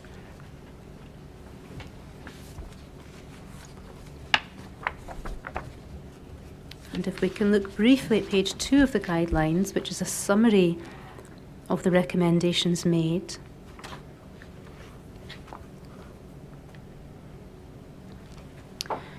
And if we can look at recommendation 4, all emergency departments should have an identified area suitable to provide verbal and environmental de-escalation of ABD cases where required. So one of the headline recommendations is that there should be a place to allow de-escalation to take place. Before we go further, can I ask you to help us to understand what's meant by environmental de-escalation? That's lowering the lights, dimming them, trying to avoid noisy background noise, alarms on monitors beeping constantly. Can we look now at page 10 of the guidelines, please?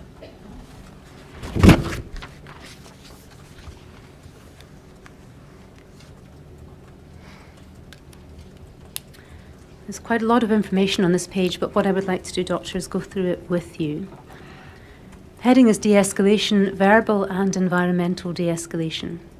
Verbal de-escalation is a valuable tool with which to facilitate patient care and potentially avoid any requirement for restraint. Staff should make attempts to verbally de-escalate the situation. This may feel futile if a patient will not or is unable to engage, but is an important step in ensuring that the use of restraint and rapid tranquilization are justified. A clear record of de-escalation will also provide reassurance to family and the public in cases where an adverse outcome leads to a review. So there's reference there to verbal de-escalation being a valuable tool, and the recommendation that as an attempt be made, even where it may feel futile. And would that be your practice, Doctor, in Yes, accident and emergency? And the guidelines highlight that this is an important step in ensuring the use of restraint and rapid tranquilization are justified. De-escalation is a continuous process, and repeat attempts may be appropriate at any point in the patient's care. What should we understand from that part of the guideline? What's it encouraging practitioners to do? It's avoiding just keep on giving sedation to quieten the patient down, and to try and use verbal methods to calm the person down. Okay.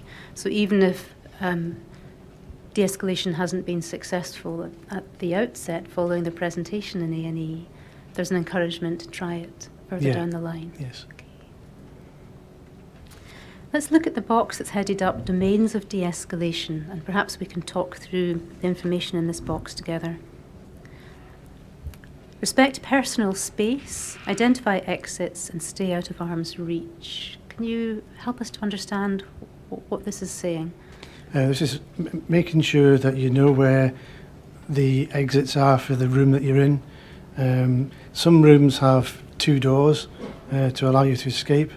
Other, like for resus example, that has 2 sets of doors into the department. And stay out of arm's reach so you don't get grabbed or punched. Okay, so there are some safety considerations there for medical staff. On the left-hand side it says respect personal space. Whose personal space would that be? That of the doctor or nurse or patient? The patient's personal space, yeah. And why would that be important? Because they're so paranoid, entering into their personal space can trigger even more paranoia, and they'd be always frightening for them as well. Do not be provocative. Ensure body language is non-confrontational. Keep hands visible. Do not challenge, insult, or engage in argument. Can you expand on that advice? Yes. So, do not be provocative. Is don't be shouting at them. Don't be saying, "I've told you once. Get back on that trolley." Put your arms down. I've told you to put your arms down. Then if you've got body language, it's non-confrontational. So you stand, avoid having your hands up in the person's face or stand in an aggressive stance. Keep the hands visible so the person can see them, and then do not challenge or insult. That's as it comes across. So. Why is it important to keep your hands visible? So the person can see them and they're not looking as if you're going to sneak behind them or do something to them that way. Establish verbal contact. Avoid multiple staff talking to the patient. Introduce yourself, explain why you are there, reassure the patient you are aiming to keep them safe. So establish verbal contact, that's talking to the patient, again in a soft voice, and avoid shouting, avoid using long words and technobabble as well, medical speak. Avoid multiple staff talking to the patient. It's much less threatening to a person if the same face is there, as opposed to multiple nurses or doctors going in one after another. And introduce yourself and explain why you're there and what you're going to do. You can have a go with all that, but often the delirium means that they can't take it on board. I don't see anything in the guidance about tone of voice, but perhaps it's self-evident. You say speak in a soft tone and don't shout. Yeah. Be concise, short sentences, give time to respond, repetition may be needed. Yeah, people with delirium, very similar to people with dementia, and you may need to repeat the instruction quite 2 or 3 times before they'll register it as a proper instruction. Identify wants and feelings, identify expectations, empathise. Yes, this one is what does the patient want? Are they cold? Are they warm? Are they thirsty? Are they hungry? But usually that doesn't work, I have to say. Identify expectations and empathise. Usually the answer is, when you ask the question, what do you want from this, is I want to go home, which is not an option at that time. Listen closely and use clarifying statements. Yeah, so actually listen to your patient when they're talking to you. And so if the person says, I want to go home, he says, I understand you want to go home, but we can't just now, for whatever reason. Agree or agree to disagree. Consider fogging techniques. Agree with the truth, agree in principle, or agree with the odds. So it's almost like saying be prepared to be agree with the truth, agree in principle, but it's being a bit slippery with the information.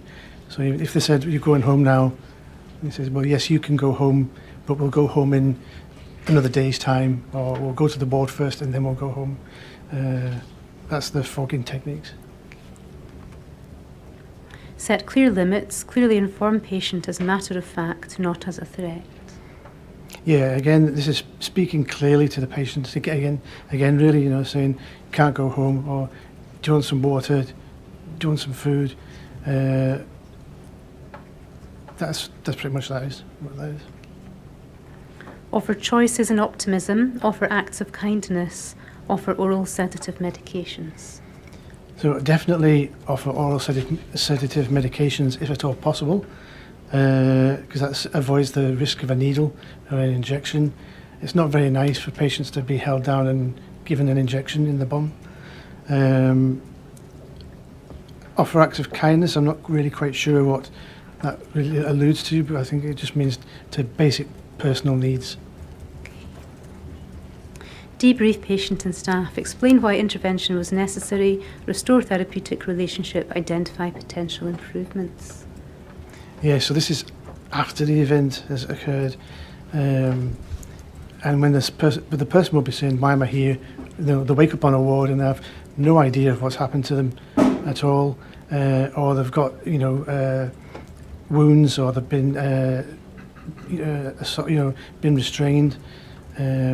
So it's just to try and basically keep them talked down, and identify ways of getting the patient back home again. Now, if de-escalation is successful, how would that change the way that you would treat the patient? That's great if they do, because it means the person will be staying in hospital voluntarily. They're consenting to getting treatment, and they're not having to be held down and injected, or they're not having to be given oral medications to calm them down. Would they still require sedation? Probably wouldn't at that stage, to be honest. You said that you have personally been involved in the care of about 10 patients with ABD. How many of them were you able to calm down in this way? None from de-escalation. The vast majority of them came in and it was a life-threatening situation.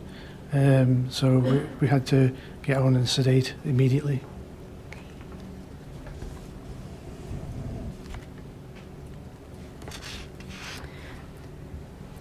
When we heard from Professor Edelsten, the toxicologist, during our cause of death hearing, he said in his evidence that typically he would see a patient on a toxicology ward after they had been through A&D. This is obviously in Edinburgh. I appreciate that there isn't such a ward in Glasgow. And he said that he will always use de-escalation, although he acknowledged, and I quote from his evidence, that by the time they have come through to us, they've generally had some medications, so it's not quite such an acute situation. And in his evidence, he spoke about using familiar language and empathy and remaining calm. And I'd like to bring up, please, Professor Edelsten's inquiry statement, which is SBPI 00317. And I wonder if we can look at what he had to say about de-escalation at paragraph 46. I've been asked to describe the verbal de-escalation techniques I would use when dealing with a psychotic patient. I would use a quiet voice, but one they can hear, speak in a normal voice. You would ordinarily never yell at a patient. However, we do sometimes yell when things are going out of control and we're trying to shock them into not doing what they're doing. But generally, we try and speak as calmly as we can. We try to always tell them what's going on. We tell them where they are and try to reorientate them. We try to encourage them, telling them that the medicines we're offering would be good for them. We're not getting informed consent for giving them medicines because they do not understand what's going on. I just want the medicines into them because I know it will calm them down. So just a calm voice, keep talking, use language they understand, don't use big words. Is there anything in that paragraph that you would disagree with or do differently? No, I would agree with what you said there. Yeah. And have you ever had to shout at a patient with ABD? Yes, as a method of sort of shocking them into stop if they're going to punch somebody. But again, they don't often take notice. Can we look at paragraph 47, please? I've been asked to describe the body language I would use when trying to de-escalate a situation involving a psychotic patient. I would say warm and empathic. You're aiming to look not aggressive. Sometimes I've seen in hospitals the security guards can be quite aggressive and get in a boxing position when these things are happening, which really doesn't help at all. Actually, I've sometimes asked security guards to leave because they're making the situation worse. Is there anything in there that you would disagree with or do differently? No, I would agree when he's saying having empathic positions and open hands, because a closed hand is quite a threatening stance to have. We've not had any boxing security guards though, from what I've seen. You've never had to send security away? No. Can we move to paragraph 50, please? I've been asked in my experience how successful using de-escalation methods have been in managing a psychotic patient. I'm not sure. I couldn't say it works in 80% of cases or in 20% of cases. I just know that de-escalation is where we start. There's so much variability between patients. It sometimes works very clearly. I can think of several occasions when it worked really well. Other times it did not work and we've had to physically restrain people. Again, is there anything in that paragraph that you might disagree with? Just with the physically restrain, does he refer to NHS staff restraining the person, or does he refer to other staff, such as police? I'm not sure. I'd need to reflect back on his evidence, but perhaps from your perspective you could clarify what you would do in a situation where you felt restraint was required, if indeed that is a situation you've ever been in. Yes, I have been in that situation, and it's basically to stop harm to the person, the patient themselves, and to other staff. I just wondered if it was, I just wondered if it was his staff or he had security staff to come along and restrain for him. I'm afraid I'm not sure, but in an A&E department, in a situation where a patient is accompanied by the police, if there was a need for restraint, would you expect the police to manage that restraint? The police would generally step in at that point and restrain. And what would you do if a person had, for example, been brought in by family or friends and you felt that there was a need for restraint for their safety, for the safety of someone else?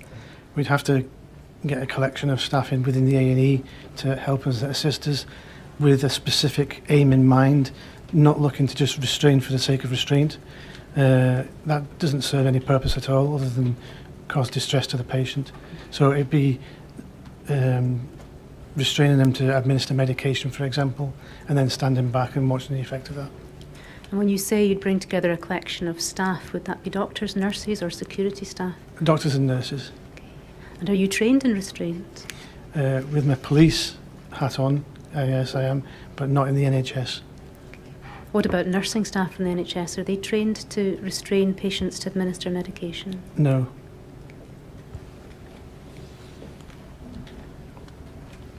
Can we move on to paragraph 55, please?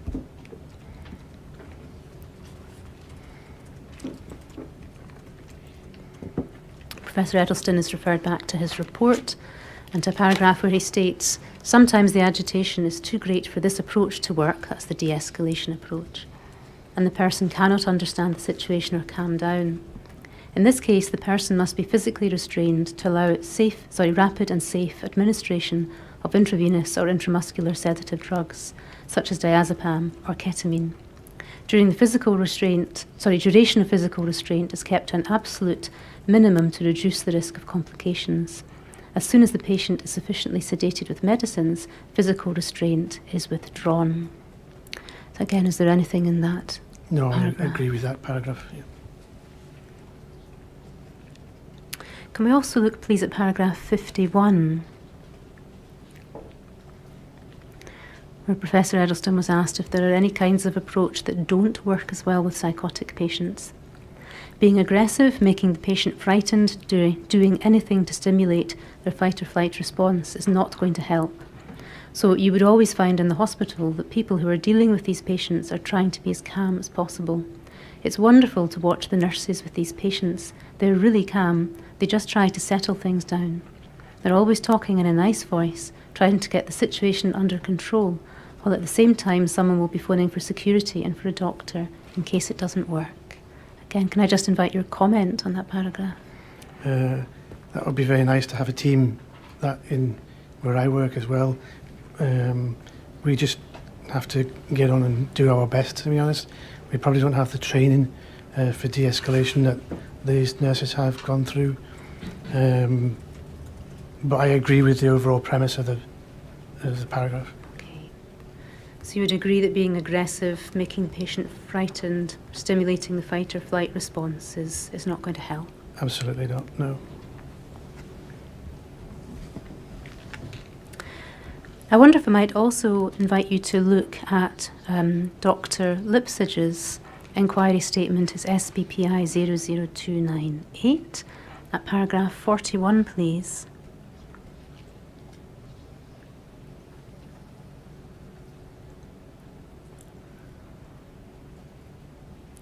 He was also asked how he would approach a patient.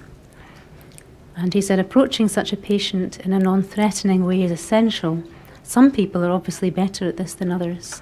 Some people have the ability to appear less threatening or more amiable or less frightening. This involves a person's body language, their way of speaking to the individual. You'd introduce yourself by your name, say who you are and why you're there. For example, the shopkeeper called me because he was a bit worried that you may not be well, something like that, and try and establish a conversation. We try and use both non-verbal and verbal de-escalation. If appropriate, try to sit next to the person, offering them a proverbial cup of tea if that's available, can be very effective. I think posture and how you position yourself in a reassuring and non-threatening way are very important. Again, can I invite your comment on what Dr Lipsage said in his statement? Yeah, I think that's a very nice example of verbal de-escalation. And also watching your body language as well to avoid being frightening or threatening towards an individual. I would agree with that 100%.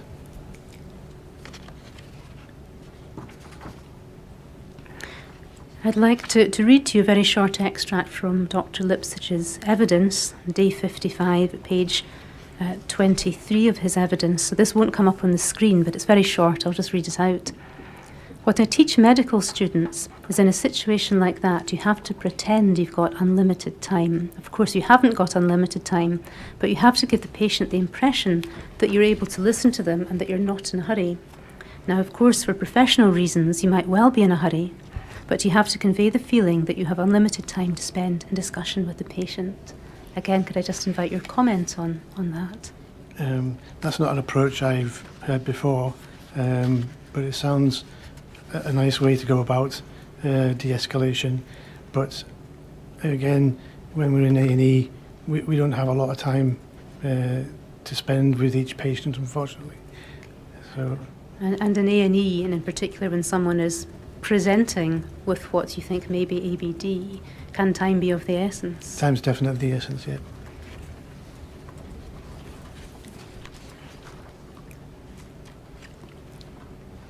I'd like to move on, before we conclude this chapter of your evidence, to ask you a few questions about pre-hospital care. And if we could perhaps bring up your inquiry statement again, please, and look at paragraph 62.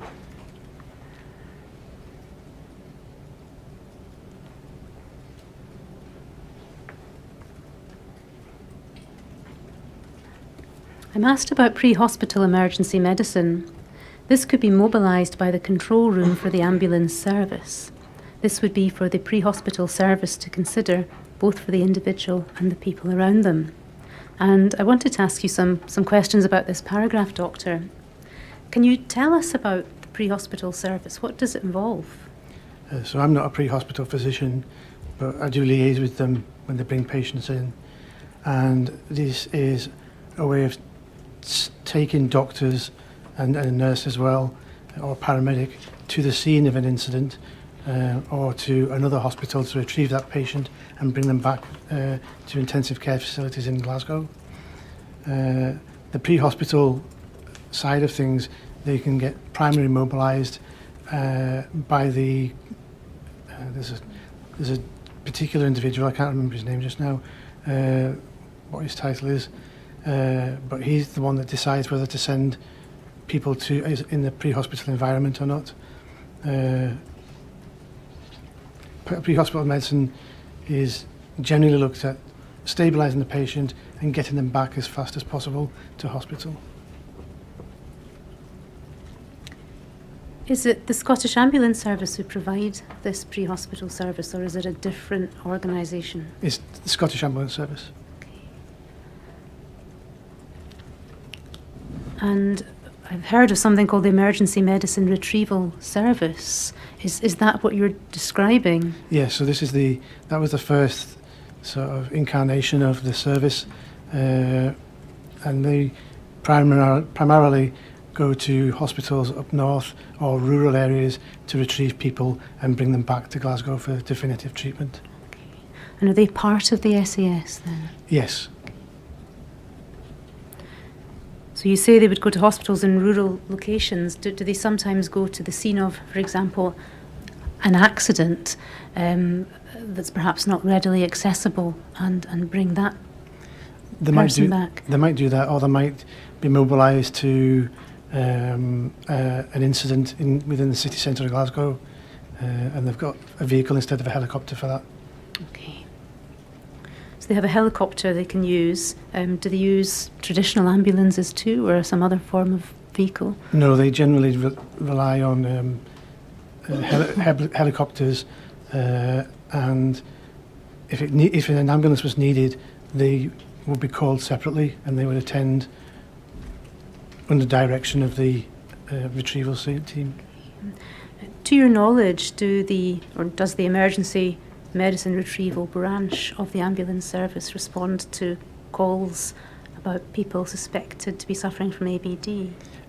Not that I'm aware, no.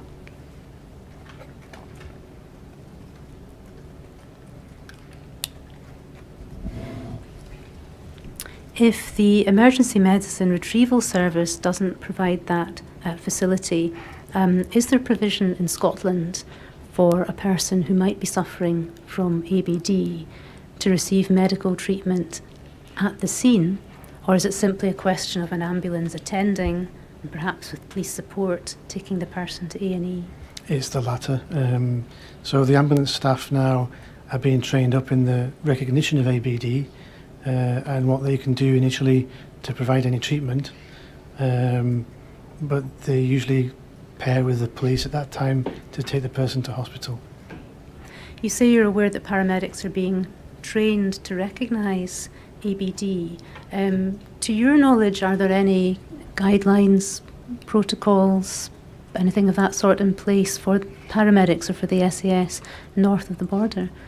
So there's a thing called the JR Calc, which is guidelines, and it's got within that about ABD. And are those guidelines in force across the UK? Yes.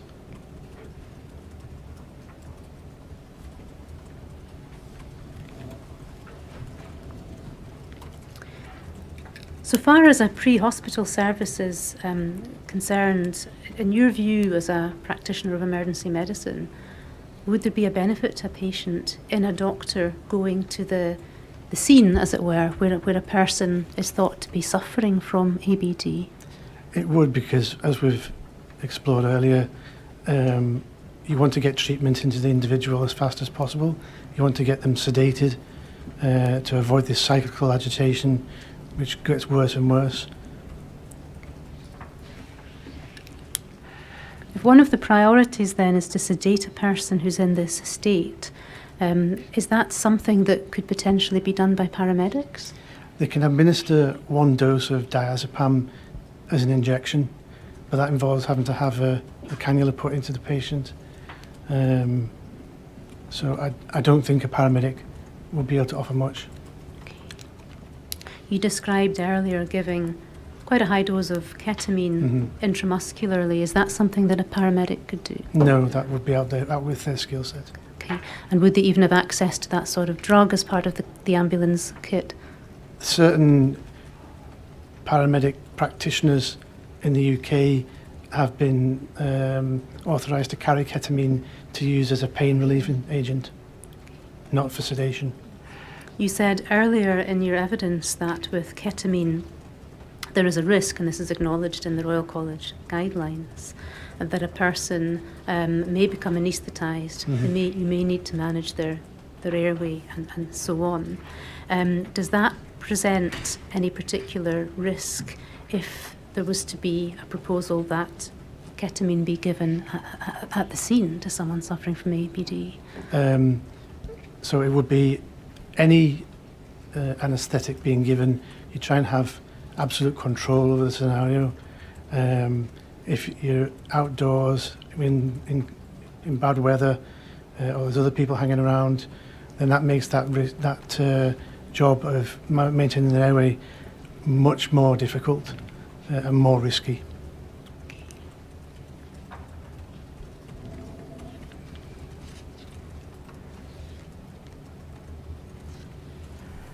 Have you yourself ever gone to a scene out with the hospital to administer pre-hospital care to patients? No, I haven't, no.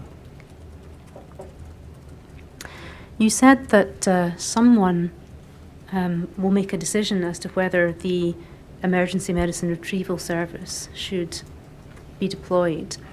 How would a request for that service be made? Is it simply by calling 999 and asking for an ambulance? Someone will effectively make that decision? Or how would a request be made? I think that initially an ambulance would be deployed to the scene and then they would then radio the control room and say, this is beyond our skill set. Could we have the EMRS team in attendance, please?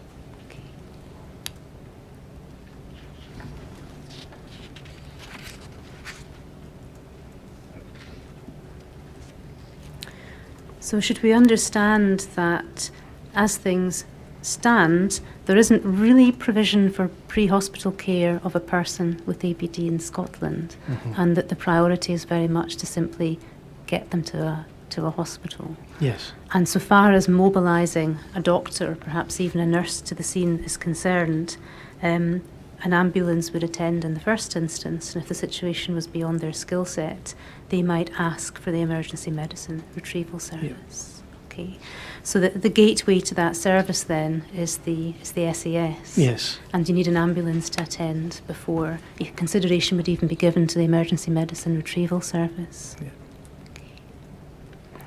Inspector Young, who I believe you know, and we'll ask you some questions about your involvement in his work shortly, but he gave evidence last week, and he told the chair about 2 occasions when he had called an ambulance for a person who he suspected was suffering from ABD, and was told by the call handler it wasn't a medical emergency and an ambulance wouldn't be sent. Do you have any experience, anecdotally through your work in A&E, of ambulances not being willing to attend calls where a person's suffering from ABD? I haven't heard anecdotally myself, no. I've heard the police say to me, we phoned for an ambulance, and they told us that they couldn't supply one.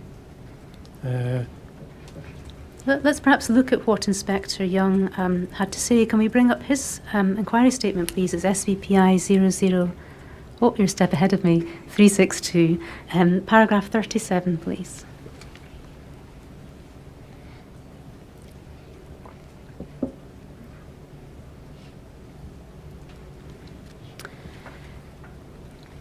So he's describing 2 incidents where he encountered individuals who he thought were suffering from ABD. At paragraph 37, he says, one of these incidents was post-2015-2016 and the other was post-2018. Both of these incidents involved white men. The first one was a disturbance. I wasn't the first on scene, but other officers were there. When I arrived, these officers were trying to physically control a male. To me, it was immediately obvious that the man was displaying symptoms of ABD. I remember he was incoherent, sweating heavily, constantly in motion, and displayed bizarre behaviour. He appeared scared and panicky as opposed to aggressive. I instructed the officers to let the individual go. We remained close to the individual and called for an ambulance. However, we were advised that the ambulance wouldn't be attending. It wasn't recognised as an emergency. As the individual was next to a busy main road, to prevent further harm, we had no other option to restrain the individual. We took him straight to hospital. So that was his first experience, Doctor, and if we scroll down to paragraph 38, he recounted a second similar experience. The second incident was a call regarding a male acting suspiciously. The man was reported to be naked and he was outside the bottom of a block of high-rise flats. Again, other officers had attended and were there before I arrived. I think there were 4 officers by the time I arrived at the scene. It transpired he wasn't actually naked, he was wearing boxer shorts, and I could see that his other clothes were lying nearby. The officers were in the process of trying to restrain him. I noticed that he was incoherent, pacing back and forward and sweating. He was within a large bin area which was 3-sided. There was no immediate requirement to restrain him. I instructed officers to take a step back and contain him within the bin area. I requested an ambulance. I now can't recall whether it was our area control room or the ambulance control room that refused the request for an ambulance. After containing him for around 10 to 15 minutes, he calmed down to a degree. At that stage, we detained him under the Mental Health Act and took him to hospital. So those were 2 experiences that we heard about just last week from Inspector Young.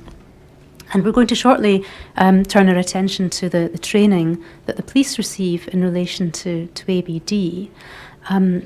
But if the police are trained to contact an ambulance in order to have someone removed to accident and emergency, and the SAS, at least on these 2 occasions, is unwilling to provide an ambulance, then what options are the police left with? The only option is to take the person in the police vehicle up to the A&E department. From your perspective, as a consultant in accident and emergency medicine, is that an ideal mode of transport for a patient in this state? No, I would say most certainly not. You want to be able to keep a constant eye on the patient, like you would be able to in the back of an ambulance. You want to avoid any risk of positional asphyxia, which may happen in the back of a cell van. Okay. And at the end of the day, it's a medical emergency as opposed to a police incident.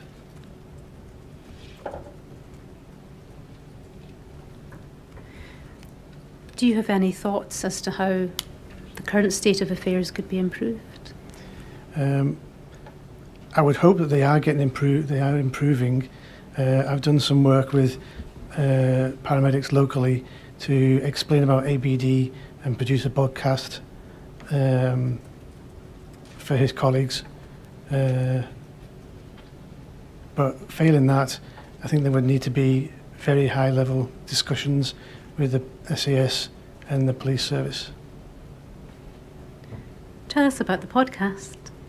The podcast was sort of an interview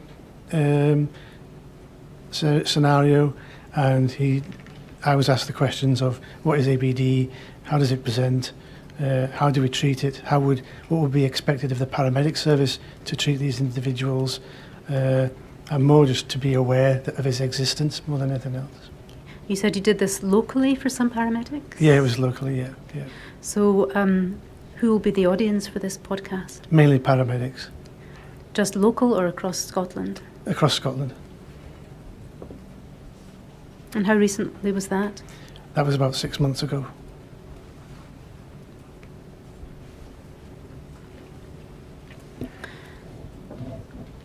Before we conclude this chapter, I want to ask you very briefly about the language, the acronym ABD. We've heard evidence about the evolution of language used to describe this condition.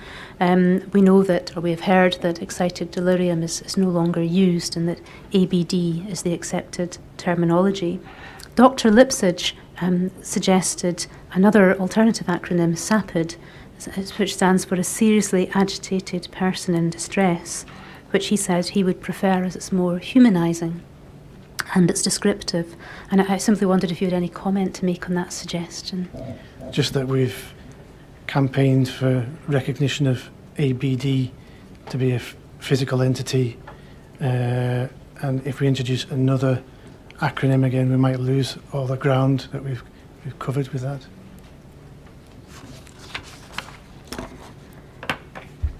Thank you, Doctor. I'm going to move on now to ask you questions about the medical advice and clinical governance that you provide to Police Scotland in your role as lead medical advisor.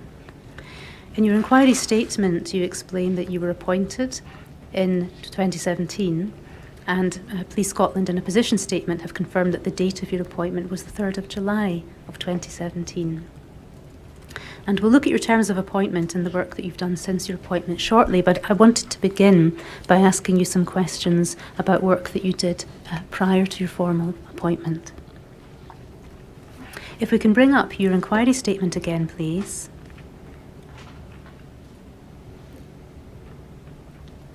You explain in your statement that you gave advice to Inspector Young on officer safety training materials before you were appointed, and if we can look at paragraph 5.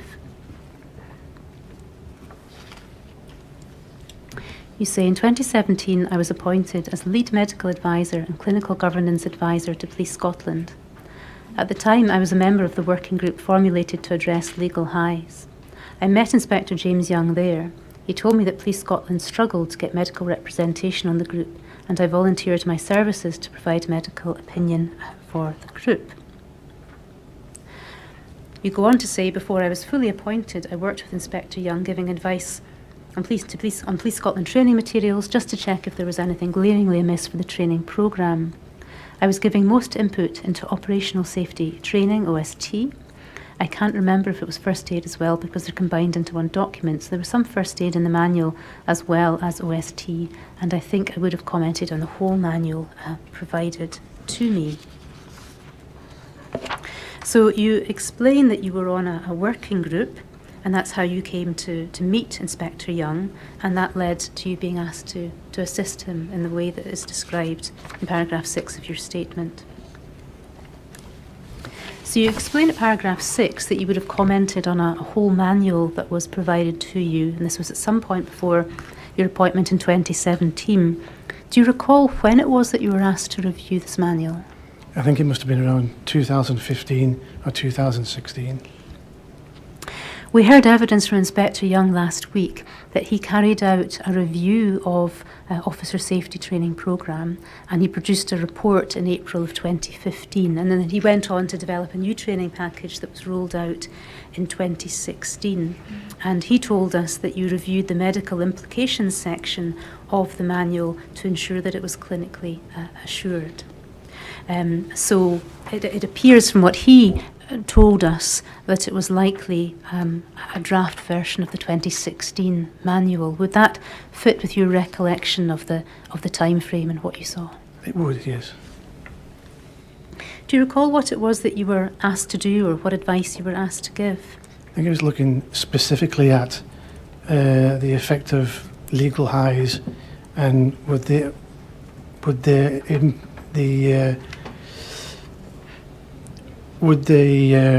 impact on the police's OST training manual, and also any first aid that will be unique to legal highs.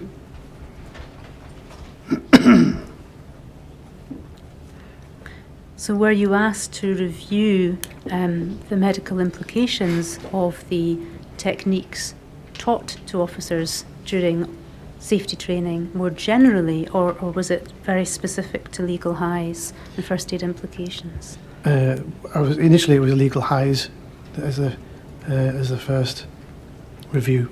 Okay. You say initially, was there a further review, or were you involved in advising on a more general basis? More general basis. Okay.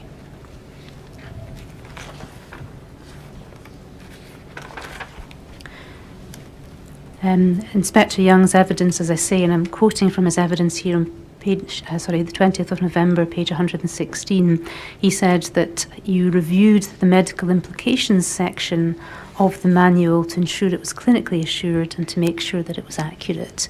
Would you accept what he says you did, or yes, you did? I'd accept that, yes. You say at paragraph 6 you think you would have commented on the whole manual, and you say that you were asked just to check if there was anything glaringly amiss. Was there anything glaringly amiss? Not that I recall, no. Okay. And what advice did you give? I think it was just, I can't quite recall, but what I was looking through was to see if any of the techniques that the police use for restraint would provide, or would be in danger of causing harm to an individual. And also the effects of pavlov spray, batons, etc. as well. Anything missing from those particular sections. Inspector Young in his evidence suggested that you proposed some slight changes to the section on ABD. Do you remember that? I don't recall, sorry. Would you take any issue with what he said? No, I wouldn't, no. He also told us that there's a version control log for the manual and a record of changes that were made and who advised the changes to be made. So if we wanted to know what changes you'd suggested in relation to ABD, we could perhaps check the version control log. Mm-hmm. But you don't remember anything glaringly amiss No. when you read through the draft 2016 manual. So that was prior to your formal appointment. I want to move on to ask you some questions about your appointment as lead medical advisor and clinical governance advisor. And if we could scroll down to paragraph 14 of your statement, please.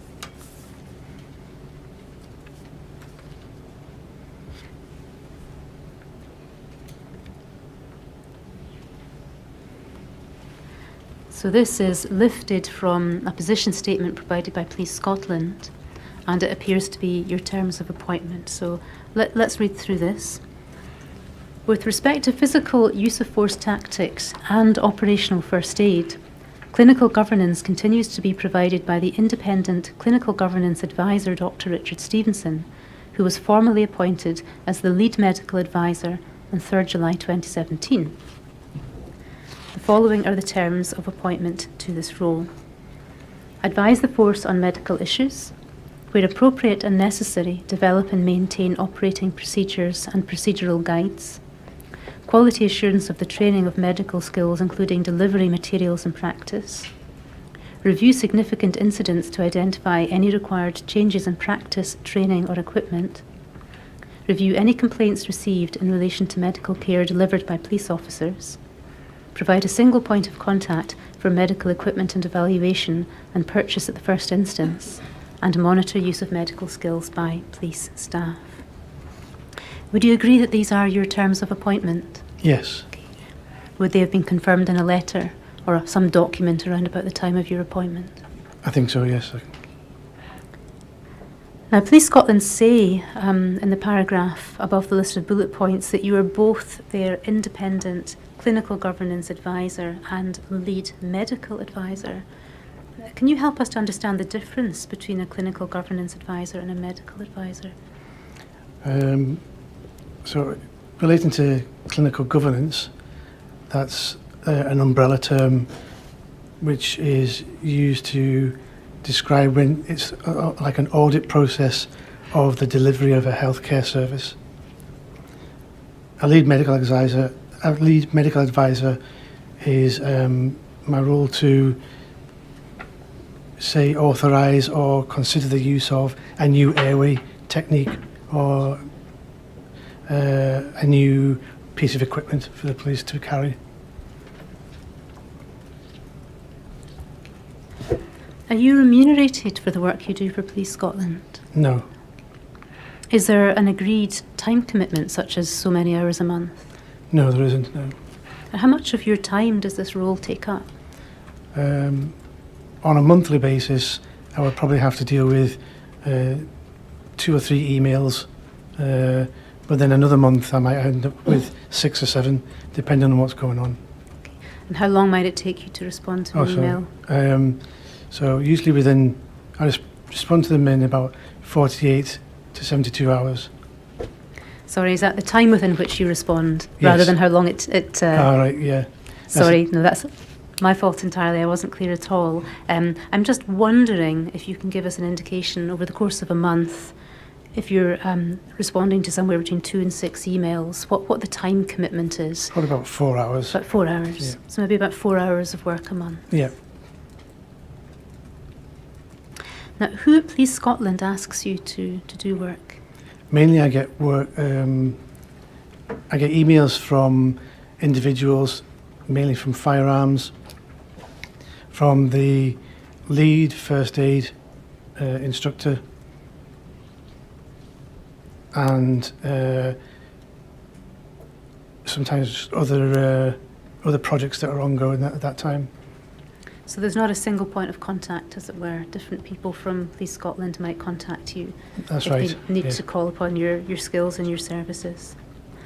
And how do these individuals from Police Scotland instruct you to do work? Do they pick up the phone? Do they email you? They email me as a first point of call. And how do you share your advice with them?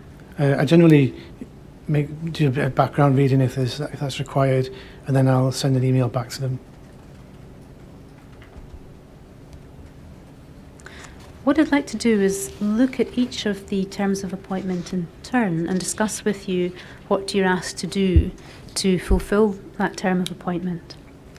So the first is to advise the force on medical issues. And you say in paragraph 15 of your statement, although we don't need to pull that up, that you advise on medical issues, including the content of operating procedures and procedural guides. And I'd like to explore with you how this works in practice. Who might ask you to advise on a medical issue? So, for example, I was instructed by an Assistant Chief Constable to assist on a naloxone programme that was being rolled out.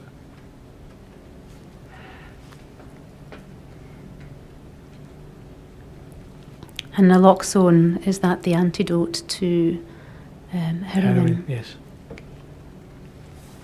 And what sort of advice did you find yourself giving? I don't mean the nuts and bolts of the advice, but what sort of issues were you asked to advise on? any risk to police officers using the drug, or risk to the general public, and general background to naloxone as an agent. And then I was part of a training team that went around certain stations instructing on the use and carriage of naloxone.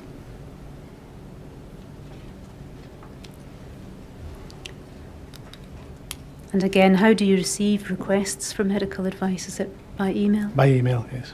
Do you respond by email? Yes. And when I asked you earlier what your monthly commitment was, and you said it could be a couple of emails, it could be 5 or 6, are these the sorts of emails that you might be receiving and responding to in the course of a month? Yeah.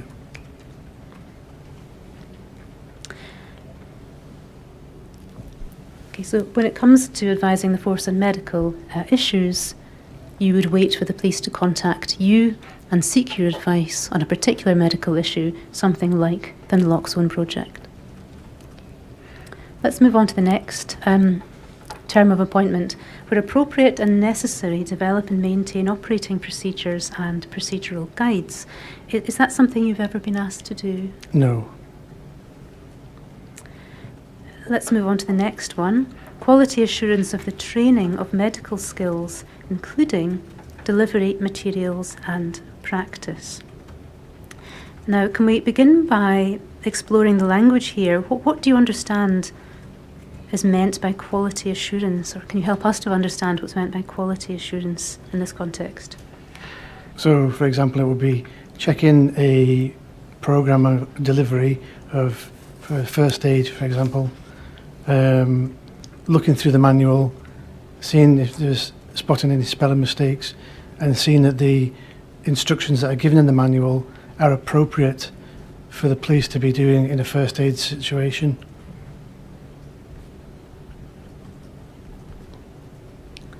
Okay, and help us to understand what is meant by medical skills in this context, or what you understand it to mean. So it would be, for example, using equipment to provide ventilation breaths to someone who's in cardiac arrest.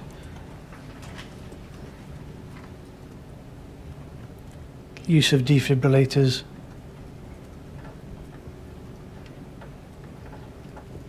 Okay. Can we bring up your statement for a moment, please?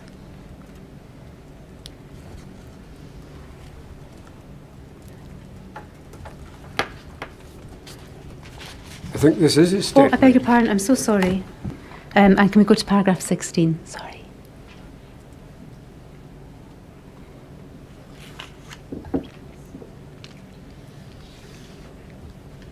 At paragraph 16, you say, where it says quality assurance of the training of medical skills, including delivery, materials and practice, that is in relation to operational safety training rather than, for example, first aid. For the first aid, I'm not quite sure what the regulating body is, but they have a syllabus. Their lesson plans were designed around that particular syllabus set by health and safety regulations. So I just want to be absolutely clear, Doctor, that where you're providing quality assurance of the training of medical skills, whether we're looking at medical skills in the context of operational safety, as you say in the statement, or perhaps whether there's also a first aid element to it, as you suggested in your evidence just a moment ago. Can you help me with that? Yes, I would say that I would be asked about first aid. For example, when the COVID epidemic was at its peak, there was a change in resuscitation guidance, so it was to discuss with the health and safety lead on changing that.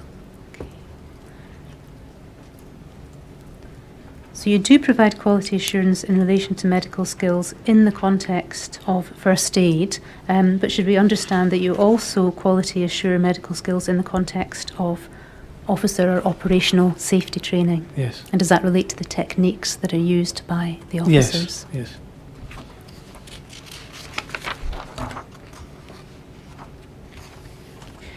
Can you give examples of the sorts of medical skills that an officer might learn during operational safety training? So it would be, they could use face masks to provide ventilation in people that are unconscious and not breathing. They can use automatic external defibrillators.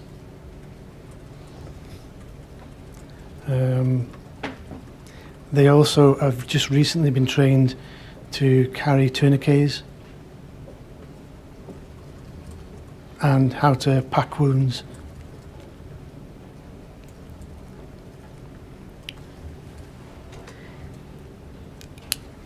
So I wonder again whether those might be examples of first aid techniques rather than operational safety techniques. Yes, I would say that, yes. Okay.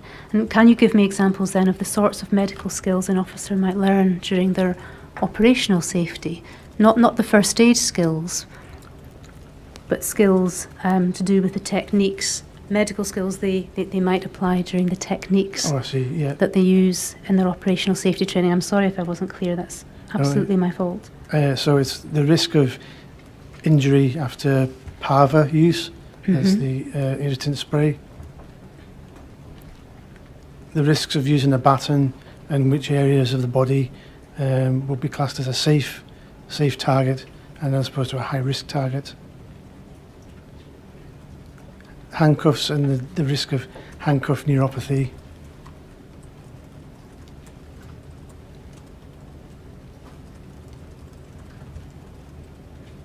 I think that's... Okay, that gives us a flavour. I'm conscious of the time, so I wonder if this would be a convenient point to break. Yes, well, we'll stop for lunch instead of 2 o'clock.